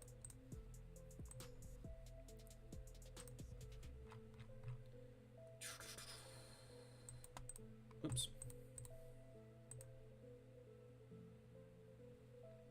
Yeah, Egnards has said that my guild owes him big time, or that because like I 100% have. I mean, I would say like I was trending towards this anyway, where it was about time that I started getting more waves, but this competition is very much pushed me to.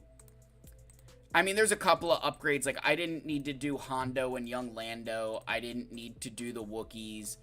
But there's a bunch of Relic 8s and Relic 9s that I've invested in that have been more beneficial for the guild in terms of, you know, getting us further in some of the other later phases. But I also would say that this battle, the other thing that it's helped me with is that for a while, what my guild was doing is on Zepho, especially in like phase 3 here, we would only do the Cal and the fleet mission, and we'd ignore these other two. But we would end up with like, we're going to end up with undeployed GP in this phase. Like, just in general, we'll completely end up with like undeployed GP. And so we're like, we may as well just do some Zepho missions in order to do better. So throw a Kenobi in there. Throw a GK in there. We preload over here on Dathomir as well. Anything. Scythe, that's actually a half decent. TIE Interceptor, that'll help. Otherwise, I don't think there's any other ops we can preload here. Everybody else is we've used, or I don't have the required unit at that point. But to be able to, you know, you think like, I'm supposed to give up a Kenobi next phase anyway, so that's not a big deal. But to be able to also give up my general Kenobi in this phase, you guys will see, like, we have a bunch of players who come in here, kind of preload some of these tunes. That's a big deal for next phase. That if I don't need my Jedi Master Kenobi in this phase, that opens up the door for, like, even next phase, if I had to, I could throw Kenobi down again, and it's not the worst thing in the world. And obviously we do this mission next phase when operations are done. So that is a very, very, you know, for me, that's a successful phase 3. You know, no drops. First time doing the Wookiee mission. That was actually kind of fun. How many stars does my guild get? We get 44. So we'll get, if I just work through the map here. So obviously we're at 19 right now. So we 3-star these planets. We'll 3-star Dathomir, Tatooine, Kashyyyk. So there's what, 9, 18, 27. We 3-star Lethal, Kessel, and Haven. So that gets us to 36. We will 3-star the Ring of Kafrene for 39. We'll get a star on Vandor for 40. We're getting a star on Mandalore. We get a star on Zepho, which brings us up to 42. And then right now, currently, we're getting 2 stars on Malachor. So, that gets us to 44. We're trying to approach that 45th star for Malachor. We're just kind of at that point with Malachor where to go from 620 to 730 is either getting everybody to have a Relic 9 team, which isn't the easiest thing to ask, or it's just galactic power growth. And not that we aren't growing, and part of our new strategy with Zepho, by getting more done in phase 3, it allows us to preload more in other phases, but we're kind of, we're trying to make sure that we get to 45 as soon as possible, just because that's a nice number to hit, and then we can start figuring out where to go next. Because obviously, like, to go to 46, it's like a 300 million jump from, on Vandor here, which is, like, just obscene. That's so much power. So we have to start then kind of looking at trying to get to Kessel in a single phase. Right now we preload Kessel. We do Kessel over 2 phases, so we need to get to the point where we can do Kessel in 1 phase, get to Vandor, and then start thinking about options. So just, food for thought there for us. So yeah, but I think that's TB. That's tonight's TB.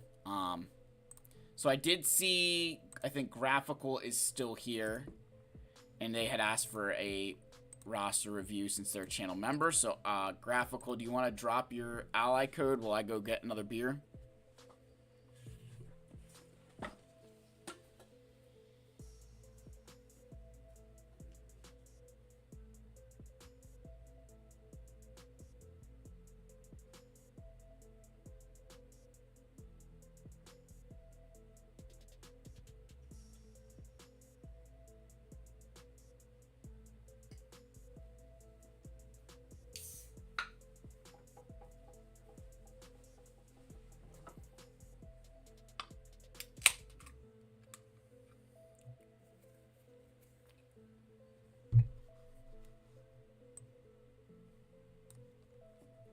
All right, Graphical. So what's the plan here? What are you asking for? Like what are we farming for? What are we doing? What's kind of your what are you looking for here? Like, do you want mod help? Do you want farming? What do you, just so I know what to look at, because I don't want to start telling you one thing and then that's not what you were looking for. So you have any kind of thoughts on the matter there of what kind of advice you're searching for tonight?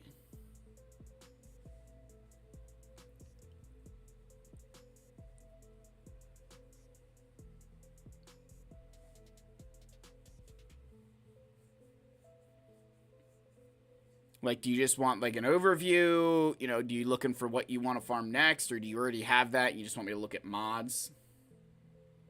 Turbo review, yeah. No, that's the thing. Like, I want to make sure, I want to be very,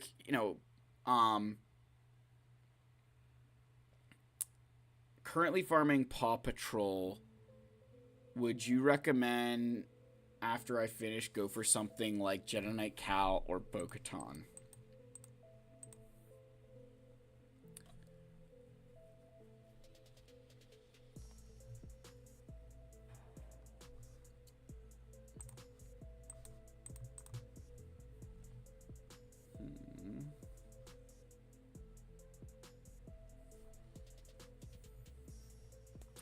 Let's make sure you slap a Zeta on while I'm here, slap a Zeta on Kat's unique here. You need this Zeta. You slap that unique on Kat, throw her with your Galactic Legends Ray, and you have a very, very annoying team. In fact, if you build up Cal Kestis as well, threw some stuff on him, combine that with Cat, and yeah, that's a problematic team.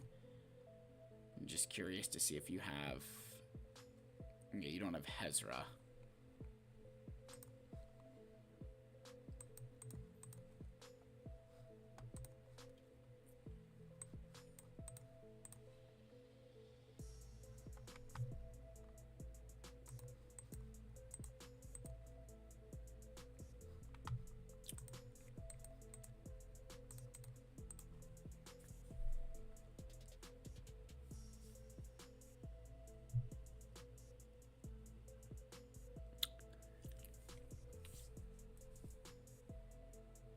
So what are your plans around getting JML? Well, Cal was level 1 gear 1, Steve-O, so I wouldn't expect him to have mods on him. Graphical, do you have plans to get Jedi Master Luke? Mothma, I guess not. Mothma's there. You'd need a Relic 7 R2-D2.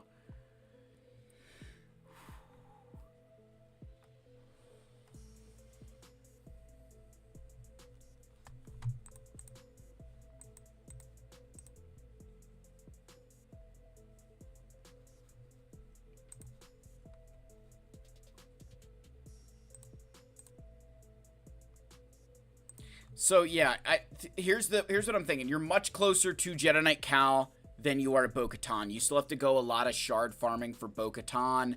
You have every single shard for Jedi Knight Cal Kestis you need, so it just comes down to gear. You're extremely close to Jedi Master Luke. You're very close. And in my mind, that's if you get JML, getting Jedi Knight Cal makes sense. And if you get Jedi Knight Cal, then JML makes sense.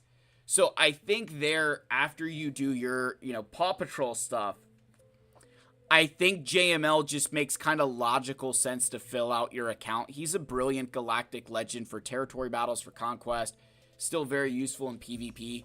But I think, what I don't like, and this is, I'm glad, I don't like seeing an account like this close to a galactic legend and we're not actively working towards it, because galactic legends just provide so much value to your account.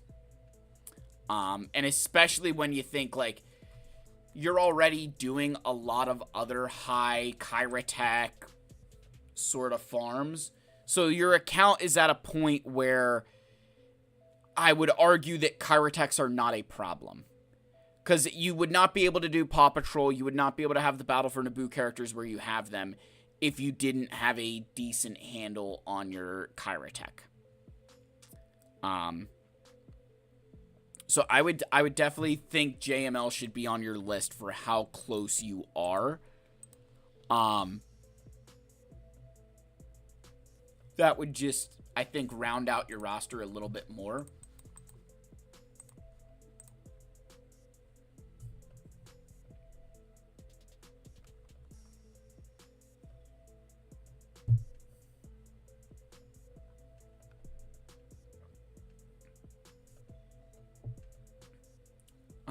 Next thing I would say here, now you did say mods, so I'm only gonna look at a few here. Okay, so we went the offense build on Rey.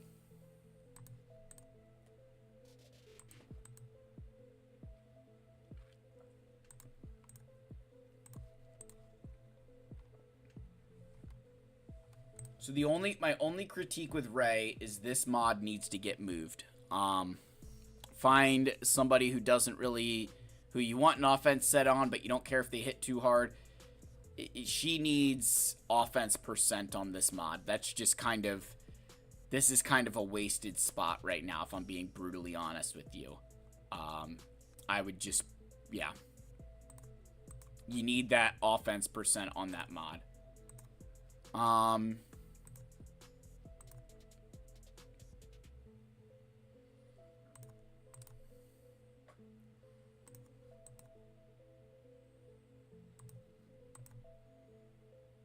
That's a very nice... I would try to calibrate the speed, but that's a very good mod.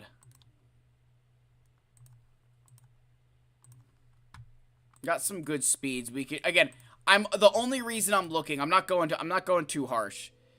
There's a couple of mods where you've got some good bones where we're just a couple calibrations short. Or they've got the speed right. This is a very good mod right here. This one has the right, you just didn't get a lot of speed, but it's got the right secondaries. This one has a lot of potential. I will say this. I would stop slicing your speed arrows. I don't like ever slicing speed arrows. I think slicing speed arrows is a massive waste. I've never, if you went through my account, like any arrow, like this is a good arrow to bring up. You've got offense % on it. If it's an offense set, that's good. But like, I would not be trying to go crazy, slicing up arrows. That's just not something I do.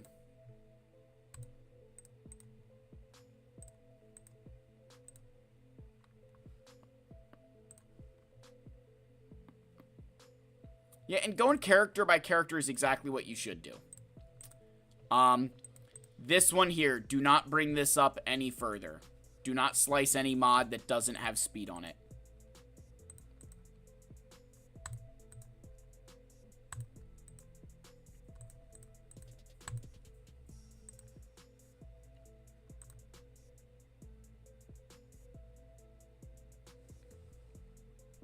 Yeah, so here's my argument, right? Here's my argument, Frick Frack. By the way, I like that name. I'm just looking through these mods to see if there's... Yeah, like, do not take this any further. Not when I'm not taken further. But, so here's the reason, right? Is... Think of it like a %, right? So if I go to Sabine here... The only stat I really care about slicing more of is the offense %. That's the only stat that I want to roll on this mod, is the offense %. So, I have a, you'd argue, let's maybe Sabine's bad because I've got 5 rolls of defense there. So let's go to, Luthen, all right, so I've got 4 rolls of offense here. If I was to slice this, I only want offense. So I have a 25% chance that by slicing this mod, I'm going to get offense %. It's a 25% chance that I get what I want, right? The crit chance doesn't help. The protection doesn't help. Even the health really isn't that big of a deal to me. But it's the chance. I only have a 25% chance at the offense. Going back to my example with Sabine, I like the defense on Sabine. I love this defense. It's why it's here. But I only have a 33% chance to roll offense %. Because I could roll protection, or I could roll, protection % or flat protection. So I have a 33% chance of rolling the mod stat that I want. Right? If I slice this up, it's a 33% chance that I'm going to get offense %. If I was to instead go to, say, let's just pick on...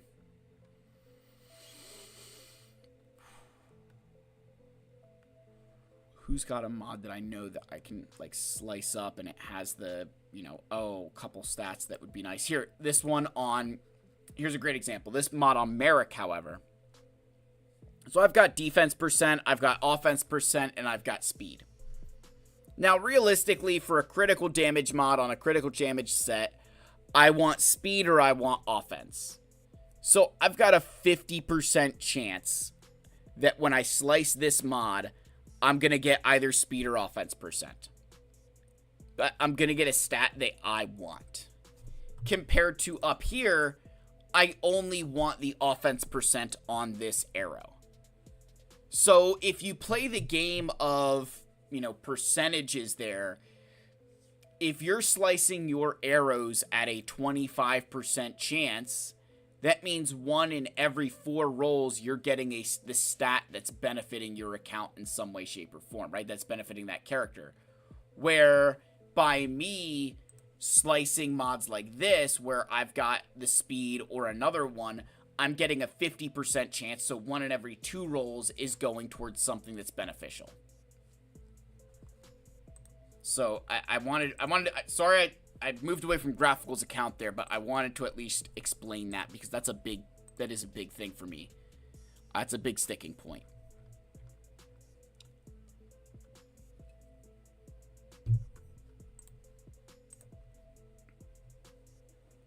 So Graphical, the other thing I would potentially think about is I would definitely invest some credits into your Emperor Shuttle. Emperor Shuttle is a very good ship. But I would also think about going for your Rogue One team. Like, you bought the Rogue One bundle. I'm really thinking you should try to get the Profundity because you're not awfully far away. And you're obviously, from looking at your investment in the Naboo trio, or at least the duo, you're not afraid of the higher relic investments, so those relic 9s won't scare you. So I personally would say, after you get your JML, try to get, Jedi Knight Cal Kestis, I think, is definitely a bigger priority than Bo-Katan for this account and where you're at, where your shards are at. You already have Marin at relic level, so like you're kind of checking a box there. I would say JML and Profundity are probably top of the list for you, with a healthy focus on Jedi Knight Cal Kestis. And the nice thing for you is that because Jedi Knight Cal is only a Gear 12 farm, you could farm Jedi Knight Cal and the Profundity at the same time, since Jedi Knight Cal doesn't take signal data. So that's a very, very kind of like big brain play there, is you need Kyratex on Seer and Cal. You don't really need the relic materials, so let's put those relic materials towards the Profundity, and I can kind of crush 2 things at once without crossing wires.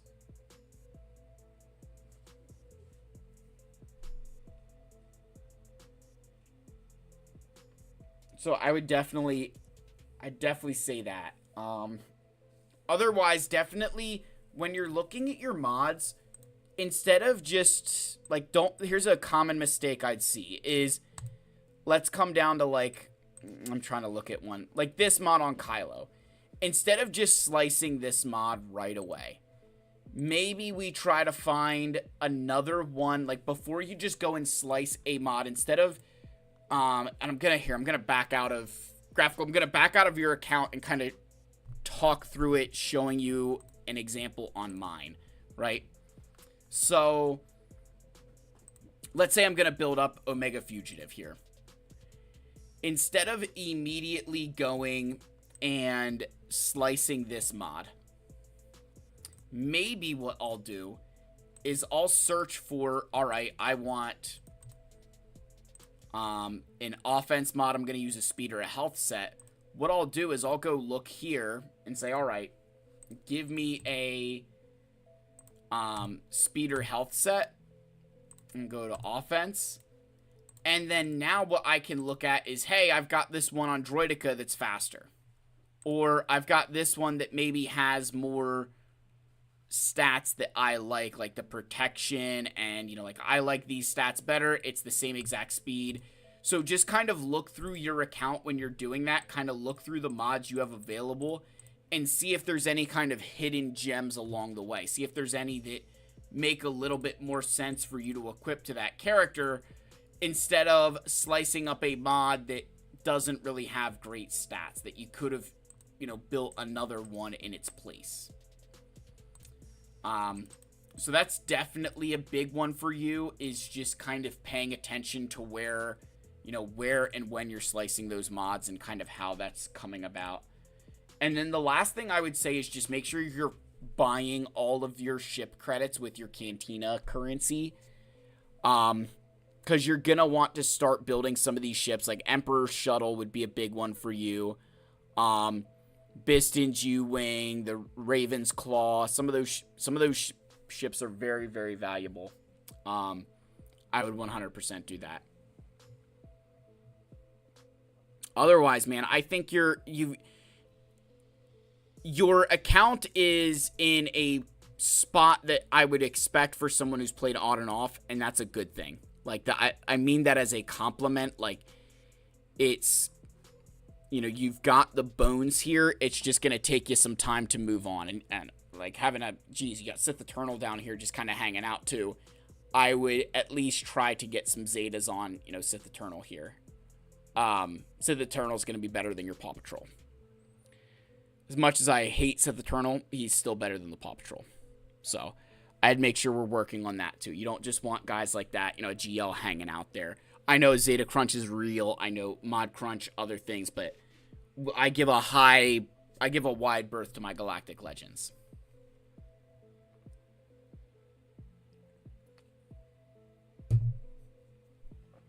Johnny boy, how you doing, my man? Good to hear from you. Very good to hear from you, my friend.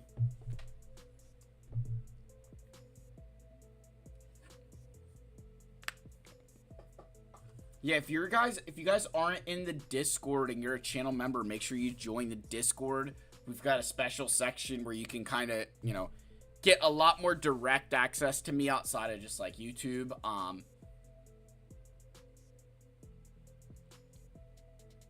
Got 3 saved up for Emo Ray. Yeah, Ray is awesome. I'm okay saving him there. She makes Kylo so good. So do we got any other? So I'm gonna say I'll open up the floor here for channel member roster reviews or mod questions kind of thing.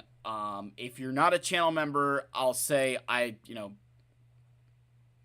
kind of have to limit myself here that I'm gonna open it up to super chats and channel members. That'll be kind of the way that we're gonna run that tonight. The free ones unfortunately I can't keep up with those anymore.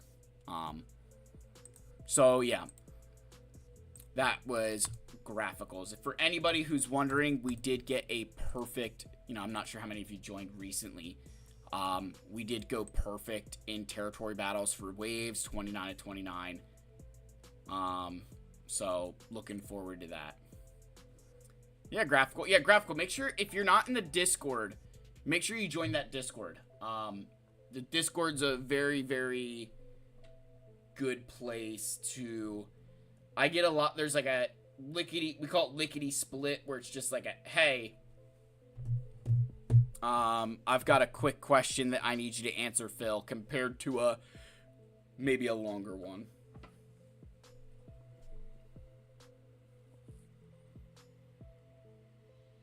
Yeah, man, join up, and then just link, if you know how to link your Discord and your YouTube account together, and then it should automatically kind of put you in that member section. If not, tag one of the mods, and they can definitely help you with that process.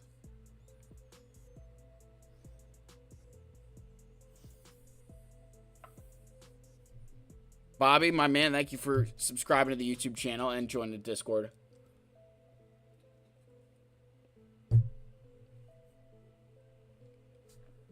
Balin in 3 hours. Johnny, I know, yeah. Balin in 3 hours. I feel like he has been long overdue. It's been a while since we've had him. I know it's not been that long, but it feels like it's been forever since we've gotten Balin, which is ridiculous. I gotta say, I'm not normally a fan of some of these packs like this, but I'm gonna say I don't hate this pack. If I'm a player and I'm short on all of these shards, like, just for perspective here, if you do the make sure you guys can see this.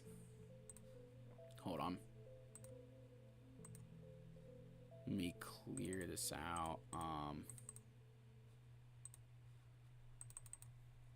right, let me make sure I pull this up right. Where's my...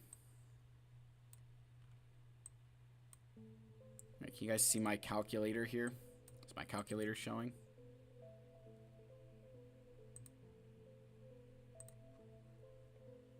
Where's my calculator?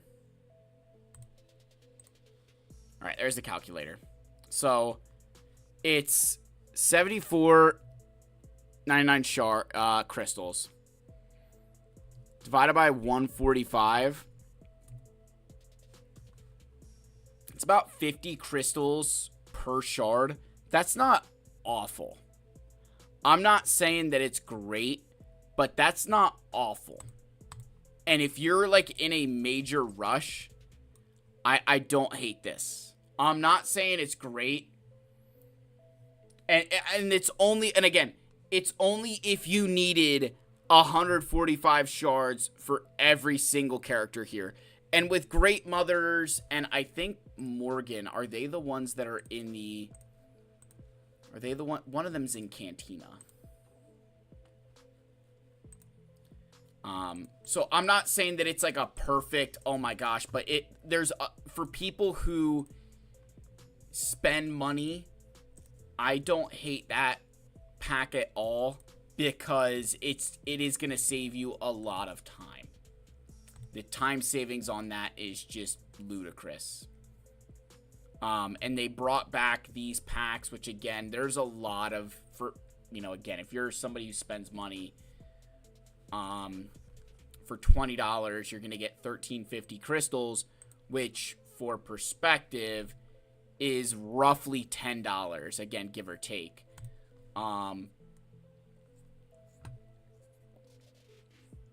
So yeah, it definitely, I would argue that these packs, there's a decent bit of value there. I'm not saying it's great, but it's good enough. Bobby Samuel, it's been 93 days since the last Balin Skull event. Only 71 day wait from the first one. It has been, I felt that they definitely rushed his first event. I feel like I will say this, I have a video planned for tomorrow going into more detail about the era battle as I play through it the second time. Actually kind of show some footage.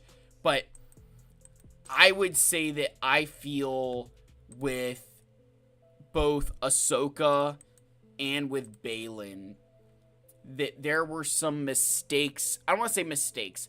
I don't think they liked how quickly most of us were able to get those characters with the attention that we put into them. And so my guess was that they didn't like that, and so they didn't want to put a raid when all of us were kind of honed into those characters.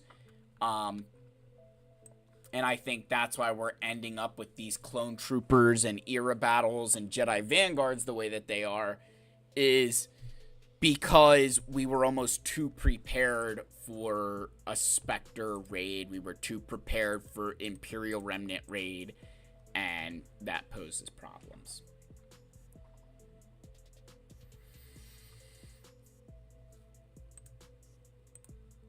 Now, a $50 and a $50 Brutal Pack is the Hyperdrive bundle. The fact that this is still $50 just is mind-boggling to me. There's not $50 of value in this pack anymore. I get very upset. I actually get very upset at that. I feel like this is just such a huge ripoff for $50. It should be like $5 to $10 at this point. It looks like a lot. And it's a lot until you realize how little it truthfully is. You know what I mean? Like, you think a 5-star character and a 5-star ship are not even halfway done the shards. Like, you're not even halfway through a character until you are 20 of 85. Because a character is, again, if I pull up my handy-dandy calculator here. Make sure that pulls up. Come on, you can do it. If we pull up the handy dandy calculator here, so it's 330 shards to activate a character, right? So you think you go 10 to 15 to 25 to 30 to 65 to 85 and then 100 at the final tier to 330, right? So you figure if you get a 5-star character, that's 145 shards, right? It's 145 shards. So if you do 330 minus 145, it's 185. You're still not halfway done with a character. And I know you're like, oh, it's kind of close. But I feel like that's always been my issue with that Lightspeed bundle, is that it sounds so great. You're like 5-star until you realize it's not even halfway done. Bobby, you've been sitting ready for Balin for 45 days. See, now, this is something that I have a question for, players about, right? And this is maybe, just some food for thought for people. But depending on what your crystals looked like at the time of the event last go around, it might have made sense to rush Balin a little bit. I do feel like there's a lot of times where I found myself seeing value in trying to rush to get something sooner, particularly something like Balin, where he is extremely valuable in a couple different game modes. So I get that we don't like to spend our crystals and stuff, and that can be tough, but 45 days that's a long go around.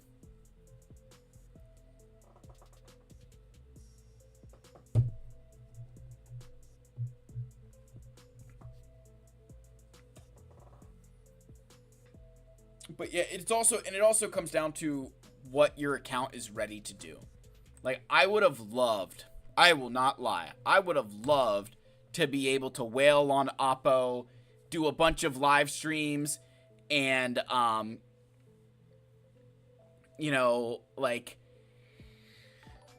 would have loved to host an event where it's like, Fat Phil is wailing on Oppo, and I was so really debating with myself if I should live stream and be like, hey, we're trying to chase Oppo and set a goal. And I was like, you know what? I don't have the mods for him. I'm not going to be able to wail on CX2. Right? Like, I wasn't going to be able to pull off what I did for Oppo on every single clone. So I just didn't feel like that. Was a smart decision. Frick frack, give me 1 sec, because I saw Steve-O mention something. Your dad bod boba will 100%, that Datacron will 100% pay off. This dude, with that Datacron, I'm seeing just some insane things happening. I'm seeing some really insane things happen, so... I think that Datacron is absolutely worth it. I really should slice this mod, but maybe we'll save that for Mod Monday. But yeah, I 100% think that guy's gonna be... That Datacron, I've not actually bought any of them. I'm trying to see how much episode currency I have kind of going in, because I buy the mod materials. So I do have some spare kind of, I can spare some change, but it is expensive to get these... with the Datacron materials that I just don't have. So I've got to really sit with myself and tussle on that one. That's going to be I've got to think through that.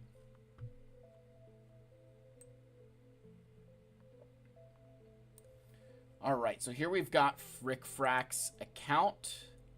And he said, can I interest you in a roster review for an alt farming no GLs and only spending on... Now, you said a hyperdrive bundles. I'm assuming that's Lightspeed bundles. Jeez. Oh my gosh. This is like a fever dream. So no GLs, but we are farming I'm assuming that's Executor somewhere, because you've got a Relic 8 Piet and a Relic 8 Boba Fett. So this account is not going for a single galactic legend. Or, like...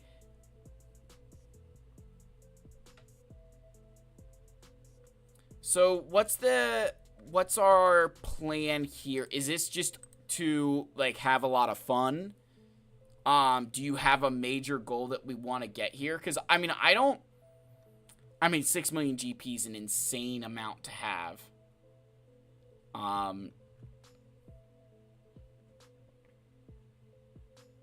So just off counters, no Galactic Legends.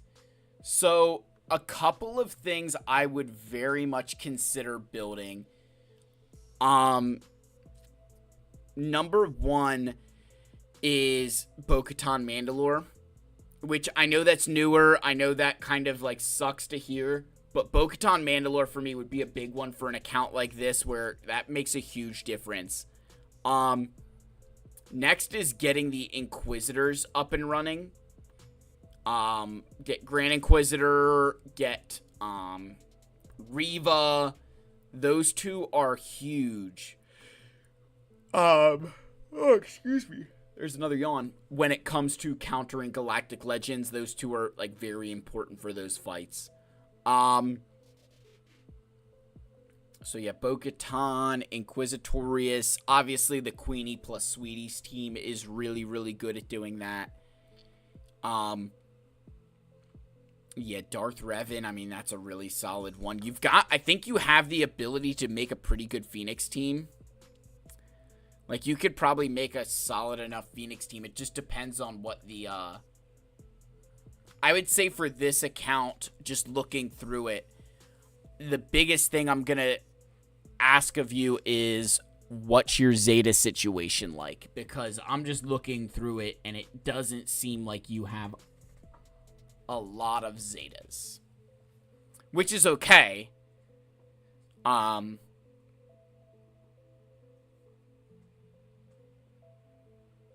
Yeah, I would assume Conquest gets a little bit harder. Yeah, without Galactic Legends, I can imagine Conquest kind of is a massive chore. Another team that I would really consider building is your Commander Luke Skywalker team. I would very much consider building CLS. It's a very, very good team. It's got a lot of good purposes. Obviously, I think you're kind of, you're probably going to think through that Rogue One team. Definitely, getting that Rogue One team will be, they're definitely not like GL killers, but they definitely exist in that, like, trying to think of the word to use there. They kind of exist in that right below Galactic Legend level status, in my opinion. Next, Zetas. Give me one sec here. Hold on.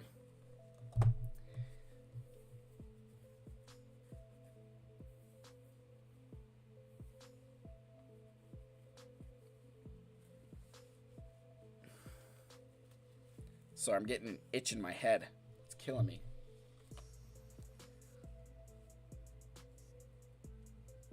So next, Zetas.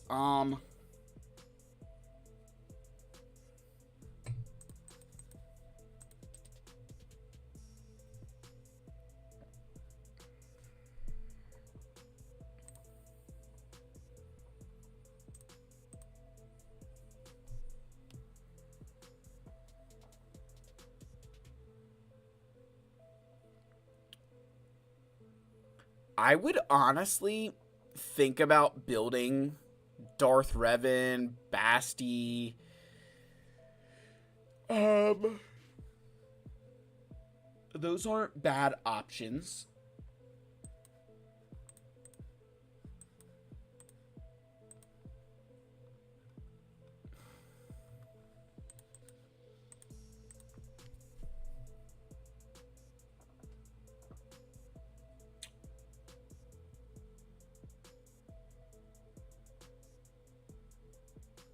The Qui-Gon Jinn, Zeta, and Omicron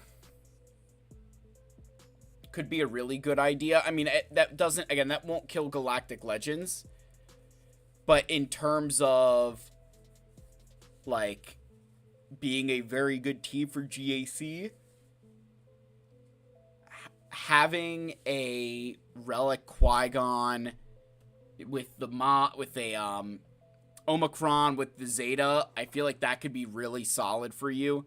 And then again, you throw the Zeta on Katamindi for extra speed, but you don't need it with Anakin because his is directly tied to Padme. I'm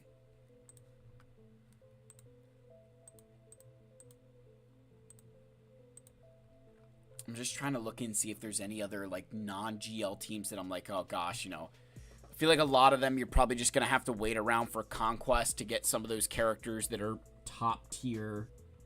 Because there's not a lot that beats GLs anymore. You could think about Starkiller for this team.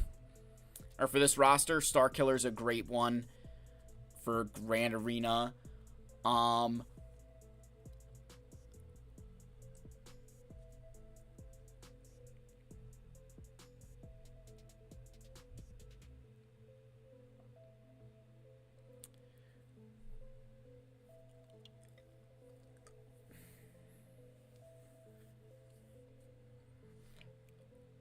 I'd also consider maybe taking Beskar Armor Mando to higher gear and relic levels. Simply because his stats directly influence the Razor Crest. So, like, if your Beskar Armor Mando is low, then your Razor Crest is not going to be as strong as it should be. And that can obviously pose some problems.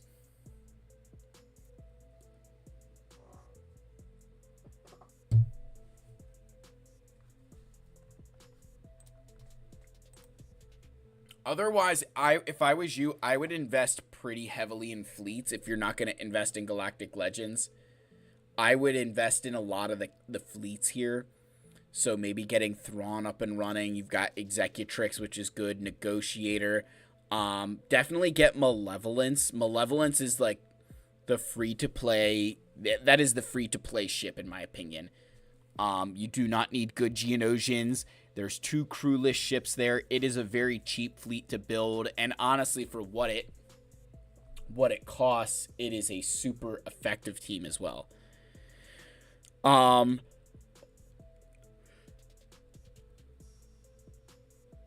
Definitely increase your Millennium Falcon here. You want this to be... We need to increase that ship with Rebels. That's way too valuable. So, if you don't... And I would say, like, if your Cantina currency's at a point where you don't really have a good purpose for it, buy ship credits. Ship credits always dwindle faster than character ones. I can keep so many character credits on hand at one time, but when it comes to ships, I never have enough.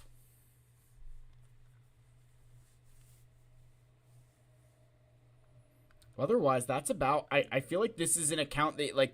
I would argue if you have the plan, you know what you're doing, so you're not going to, like... I'm not going to be able to convince you that not building GL... Like, to start building GLs, even though that's what I would always tell you to do. And I'm looking at it, I'm like, no Zetas on Wampa, no mods, but I feel like I get it when you buy... this many light speed bundles, you don't have the resources to be able to, overcome that.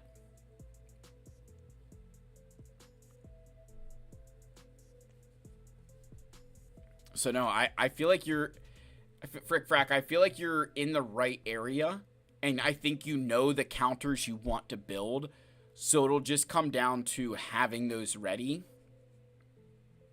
for when your account needs them. If that makes sense. It makes sense in my head.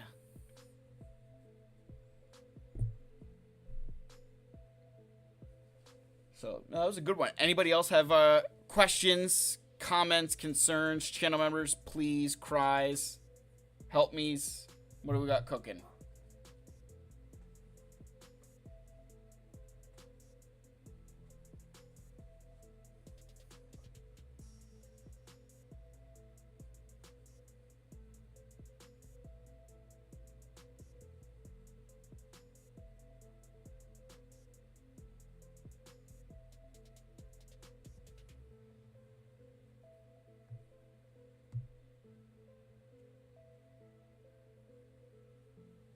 Yeah, man. I hope it helps. I respect the accounts like this that have their thing. They know what they're going to go for. Like, I find stuff like this interesting. I love seeing that people still do this in Star Wars Galaxy of Heroes. I think it's really important to have these accounts kind of, you know, follow their heart, follow their passions. Because, again, especially, and I would say one of my weaknesses, one of my flaws as a creator is that I can at times take the fun out of playing SWGO because I'm trying to be competitive all the time instead of just having fun, you know, and finding the competitive level that my account should be at. I try to compete at the highest level, and that can drain the fun out of the game. But no, I like seeing accounts like this. This is fun. I think you can do some interesting things. You might even trip people up just by setting a team down that they've probably never seen before. You know, I've done that a few times.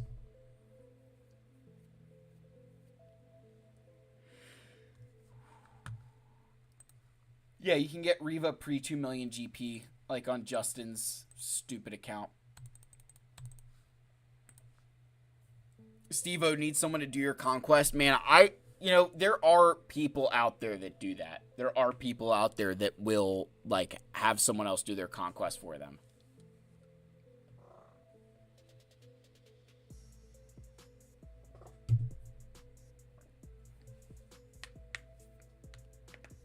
I have a main account in the top 300. Oh, frick frack, dude. That is insane. Top 300 is bonkers. Like, I thought I was all happy because I was able to get into, like, the, you know, where am I sitting at here?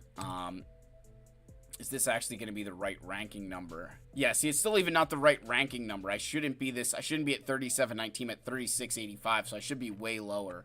But I thought me just getting into Kyber 1 was a hell of a feat, let alone staying in the top 300. I mean, that is no joke.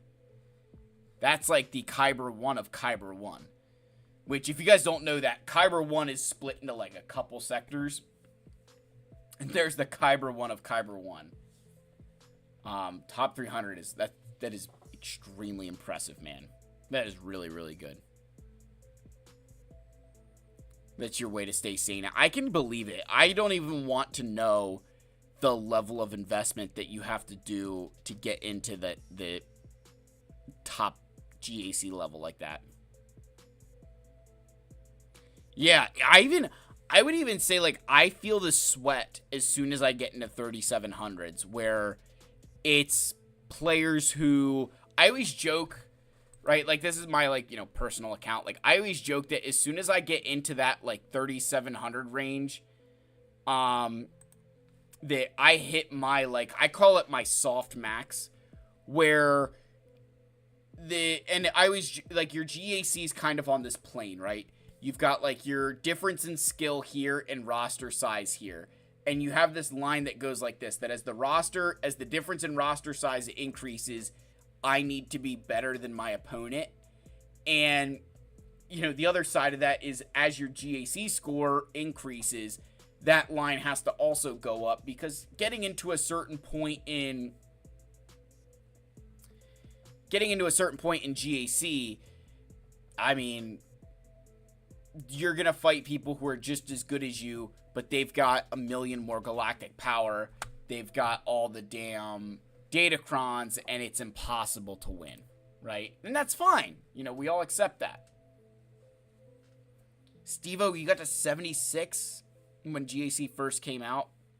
Now you're chilling K2. Yeah, because you're married. Yeah, my GAC ranking could be significantly higher if I wasn't married. I would never lie on that. It definitely can take that up.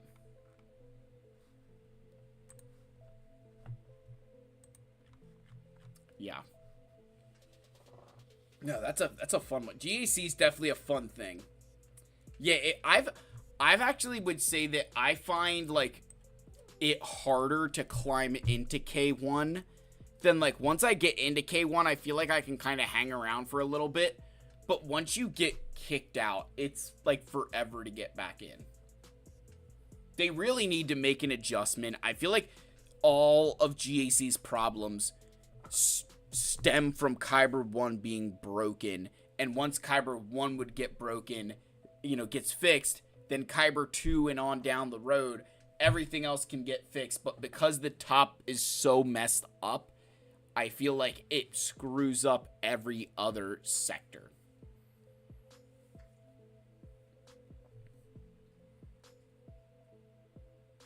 Yes, I 100. Yeah, the top of K2 is much rougher than the bottom of K1. 100%.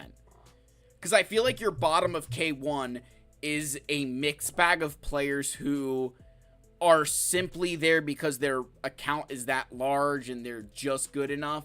And it's all the sweaty guys. Whereas, like, the top of K2 is every sweaty player imaginable.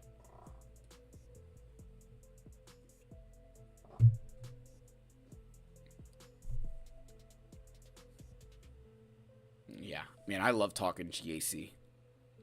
GAC's the, territory battles is fun. Don't get me wrong. I love TB.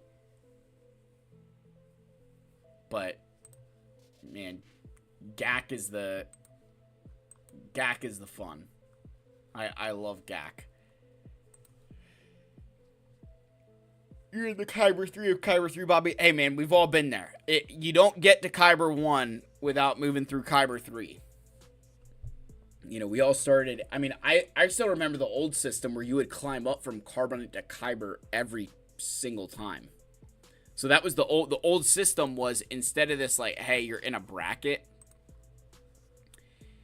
it would literally be like a,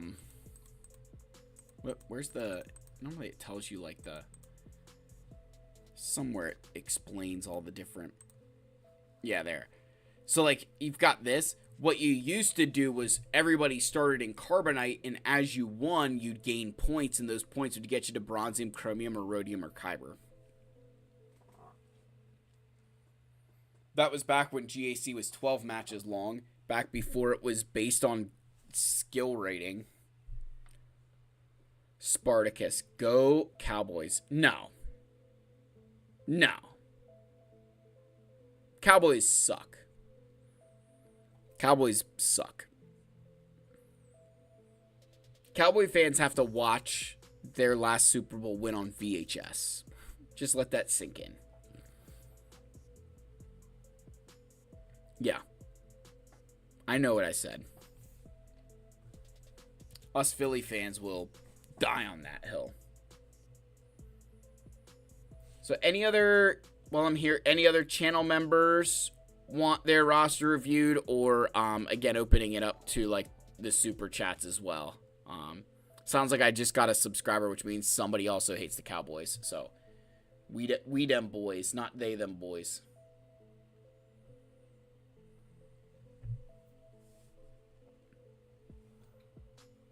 Yeah, I guess you can probably see can you see the Eagles banner? Yeah, you can probably see. I don't know if you can tell that that's the Eagles banner. I don't know how many people can tell that that's Ohio State. If I do that, you can see more of the Eagles stuff.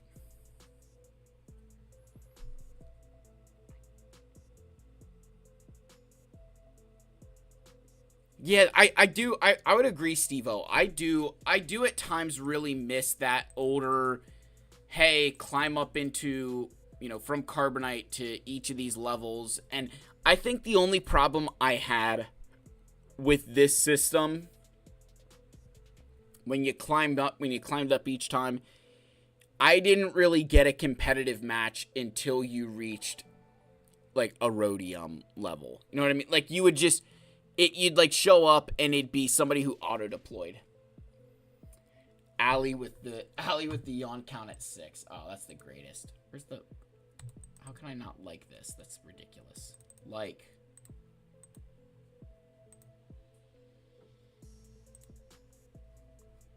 yeah, like, it was, I also felt like that made GAC more fun because that was before crystals were in GAC, but that was also when, if we go back to Squad Arena, that was back when Squad Arena awarded crystals, and that was just a nightmare.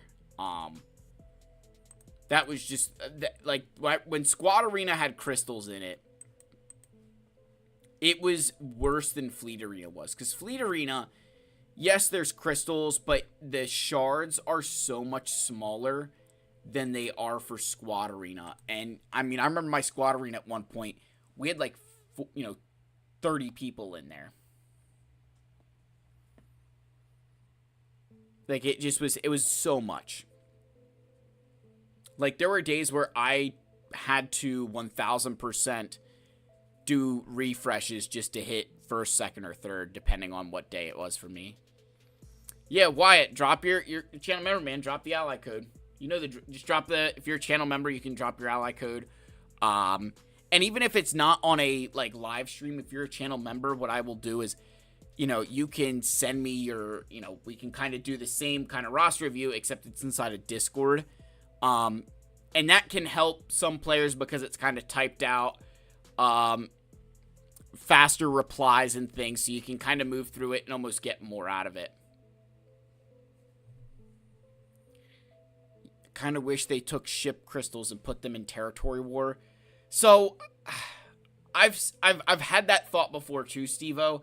I think the one problem you'd run into, and is that, number one, I can manipulate my territory war matchmaking by simply forcing members of my guild to not join. Right? Like, the territory war matchmaking is so messed up.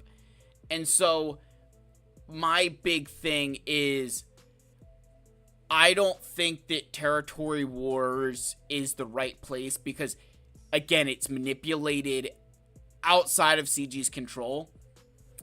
And then the other side of that as well is now my crystals are in the hands of 49 other players rather than just my own. And I think all of us would rather have that in our own hands. Wyatt, did you put make sure when you put your code, you put, like, X's in between it or something.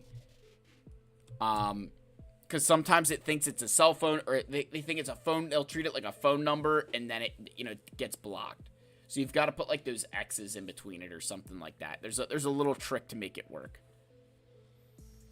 I forget how long it took me to figure out why I could never see an ally code, and it was always because it would read it as a phone number, and they don't like that.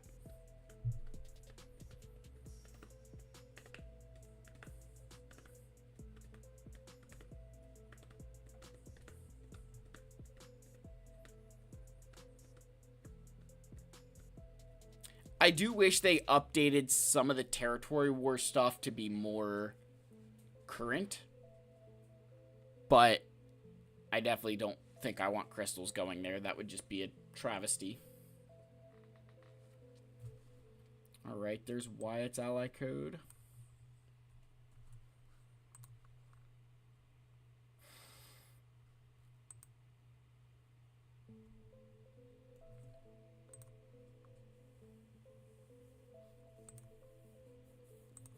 Alright, so Wyatt, what are we looking for here? You're 8 million. We've got 2 dark side GLs. What are we farming now? Where are we heading? What are we doing? Freelorn, what's up, man? It's definitely been a minute. How are you doing? Good to hear from you again. So Wyatt here, where are we heading with this account? Do you have a plan? Do we have a need to do this or this? What are we in the middle of?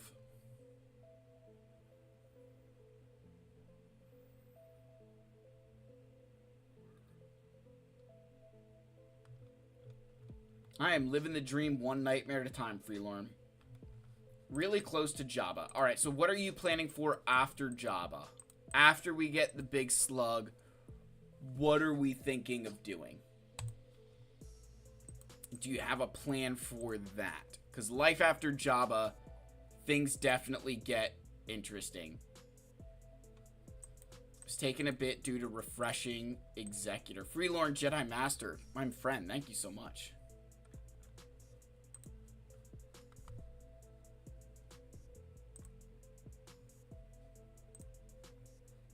Yeah, so, okay, so you're gearing up Jedi Knight, Cal Kestis, and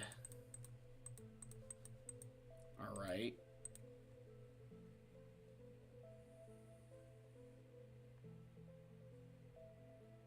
JML for sure. Okay, so we have Jedi Knight Cal. So we're definitely, and you're definitely short on Zetas.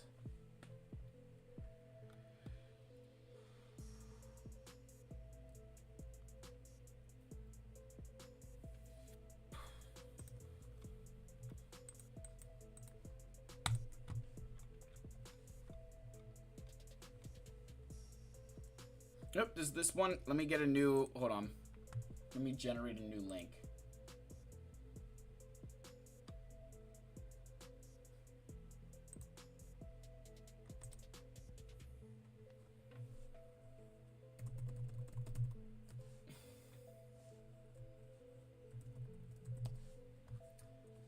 Let me get a new link here. Give me one sec, guys.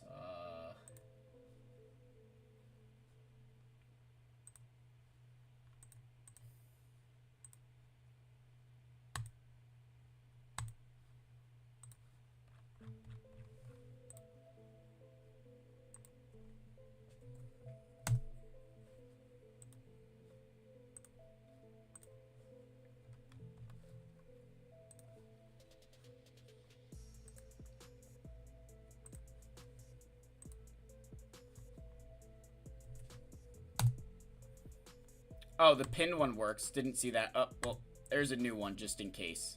So I pinned a new one there. Zetas are hell. Yeah, so what I think... So here's a couple of Zetas. So with Wyatt, with where you're at, what I think we should try to get to is... I don't want you to necessarily pause on GLs. We want to get as many of them in your roster as possible, and then start trying to just work on some of those things where you don't need the Zetas, if that makes sense. Like, or make sure that we're being very strict with them. Like, I saw you have one on, like, Commander Tano here.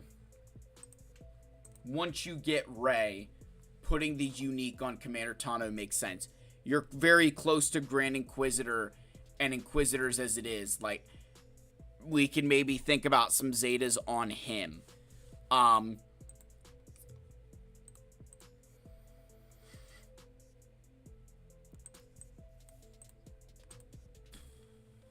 And the other thing is you've got to think about, you know, needing some Zetas for Jawa and Jabba's team as well, because they're definitely not nearly as good without their Zetas. So I would start making sure that we're saving for those big teams. And if that means that you just have to spend some time, like what you might have to do, Wyatt, is just either you try to use your GLs without all of their Zetas, or the other side here could be, instead of having a Galactic Legend with no Zetas, we work on some of the relic levels on our teams. You know, you could start to try to farm some of the new things, or you could work on your relics to get further with them in a territory battle or a conquest. You have all the characters farmed for Bo. Close to Jar Jar, but not sure when to stop farming GLs. Yeah, Galactic Legend farming has been forever changed by these bundles. It's definitely not something that is easy to fix, because, you know, if you're that close, you're that close, right? You're going to want them. I would say that when you reach the point where you're going to unlock a Galactic Legend, but you're not going to have any Zetas for them, if that's kind of where you're at, maybe we think about pausing that build for a bit and sort of let our, how would I phrase this?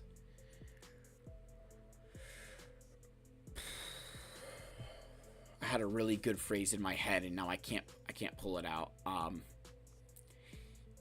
We can start focusing on quality upgrades to characters rather than necessarily a quality upgrade to a team, being a, going after, like,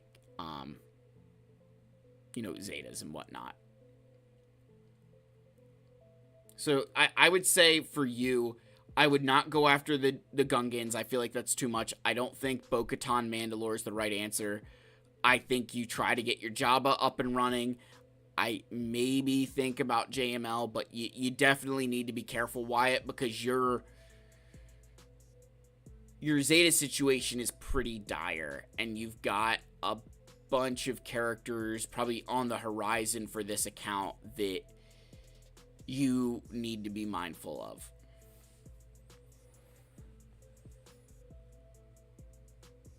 Does that sort of help? Oh, excuse me. Like, I think you've done a good job with some of the characters here where you're not equipping their Zetas. Yes, I would agree. I think you're in a good spot where you've caught a lot of those journeys, or you're very close to catching up to those journey guides. And when there's not as much there to do, it allows you to do more on your own, kind of in your own time whenever you're ready to complete those journeys. So I definitely think that I'm glad we've not added more to the journey guide yet. Because I say yet, because we're going to get Mace, and then we'll probably get some other galactic legend. But Wyatt, I think that's... And if you have more, like, if you need more in-depth, Wyatt, we can always talk on the, we can always talk in Discord and stuff. Because I think where you're at, it's probably going to change whenever you get additional Zetas kind of thing. Because I've got Freelorn here that I want to make sure I grab this review before I, like, collapse in my chair here from exhaustion. Just got Lord Vader yesterday. Now unlocking Balin here in a few hours in a huge Zeta and gear crunch, as usual. And thinking of going for Mace as well. I mean, I get, how close are you on Zetas? Because you have all 6 of them on Lord Vader. And I would argue that compared to other accounts I've seen, you have all the Zetas on your Ahsoka, JML, Jawa, Sith Eternal, Rey, Kylo, and now Lord Vader. It can't say that... I don't know that I could call you being in a Zeta crunch with this. Just because you have a lot of them. You have 2 for Balin. Yeah, I mean, that's still... There's probably people who would have 0 for that.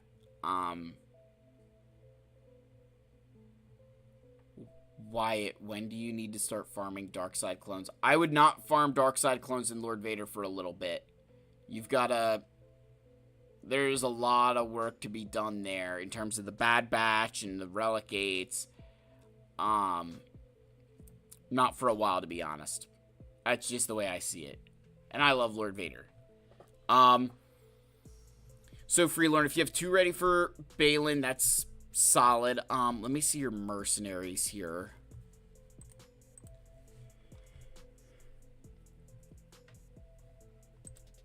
Okay, so you have Hondo. You don't have Boba Fett, Sign, and Jango, but that's not kind of a make or break. There's a lot of characters that can fit into this, mercenary tag that are very good. So you're missing Jedi Master Kenobi. You're missing... There's your Lord Vader, Leia. So, I would definitely consider Leia soon, because you have JML, you have Jawa, you've got a lot of that stuff done. Debating buying the Boba Lightspeed bundle if it comes back. Yeah, that Dad Bod Boba was a very solid purchase in my opinion. Especially for players who probably were on the lower end of spending. I felt like that was a good one to kind of, get their feet wet a little bit.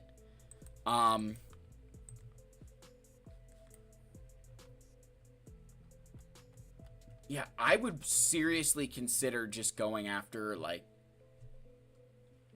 the... Like, I'm looking at this, and the more I look at it, Freelorn, I'm like, man, get your Lord Vader, and I think you try to get the Leia, a JMK or something in here, just kind of beef this up a little bit. And I think you'll improve, if you do that, I'll say your GAC ranking could improve significantly without too much headache.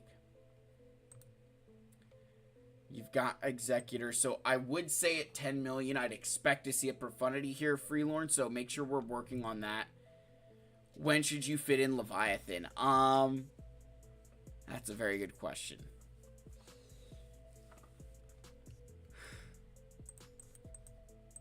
Oh, excuse me. So I'd say the bigger thing with Leviathan is...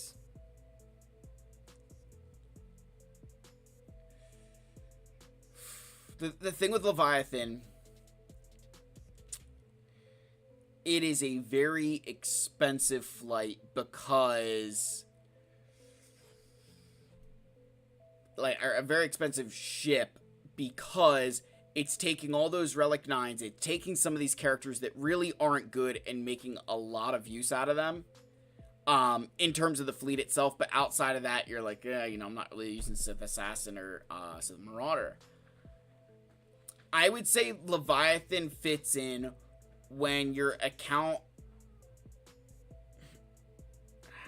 I mean, I'd try to say it should fit in as soon as you're finishing your ship farms, but I know that's not reasonable. But that's kind of where I would look at it, is trying to... As soon as you're done with farming shards for Sith Fighter and Mark 6 Interceptor, we should be kind of ready to really hone in on that ship. You do have Profundity, which is good. I think my one issue with Profundity right now is it's been kind of treated like the redheaded stepchild and just, like, left on the curb to die.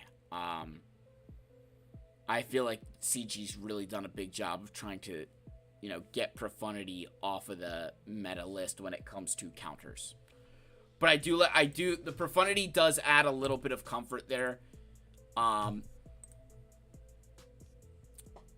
So that's I mean, I wouldn't say it's great at what it does. If you're trying to remove an animal, you're trying to reach something or whatever, like, you know, I don't even know what I was talking about there, man. I'm hitting my wall.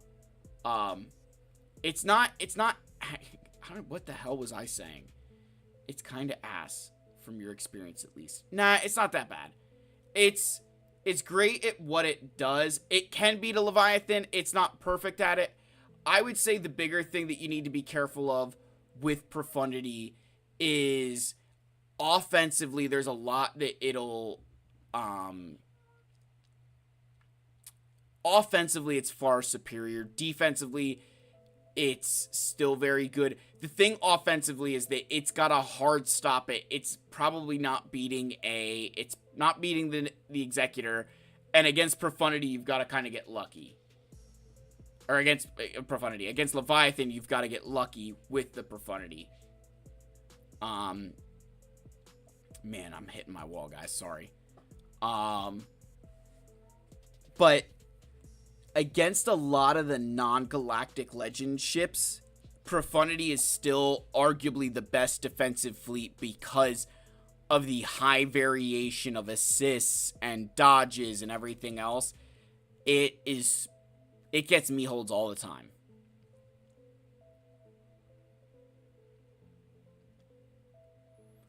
Yeah, oh, excuse me, Freelord. Sorry. Yeah, your fleet shard top 30 is all Leviathans, can't do much. Yeah, I think if you try to time up starting Leviathan when you finish your ship shards, you should be in good shape. But we've also got to be careful because the next ship that comes in could be the death of Profundity or death of Leviathan and leave Executor and Profundity even in the dust. So, any other questions, man? Otherwise, if you join the Discord, I can give you a lot more attention if you guys need it. We definitely need Luthen ship for Profundity. You're right, Wyatt. But if you guys, unless anyone has a, like, burning desire right now, whoop.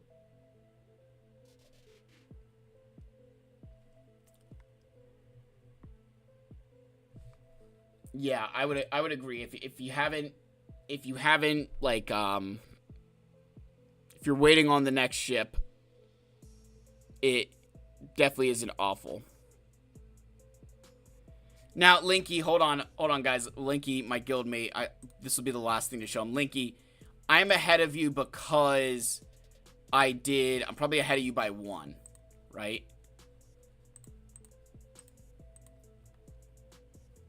No, I'm ahead of you by a couple. But you gotta remember, I took the rogue action here. Not everybody can do that, but I took the rogue action, and I also did, I don't know if you do the Wookie mission or not, I did that too. But, no, I appreciate you guys joining me on stream. Sorry I can't, I hit my wall at, like, midnight now. I used to be able to go to, like, 1:30, 2 o'clock in the morning and still go strong, but I'm getting friggin' old, man. So I appreciate everybody coming out, watching me slog through Phase 3 of Territory Battles. You know, we will make sure to keep you, at the current moment, it is Egnards. I think he's ahead by 1.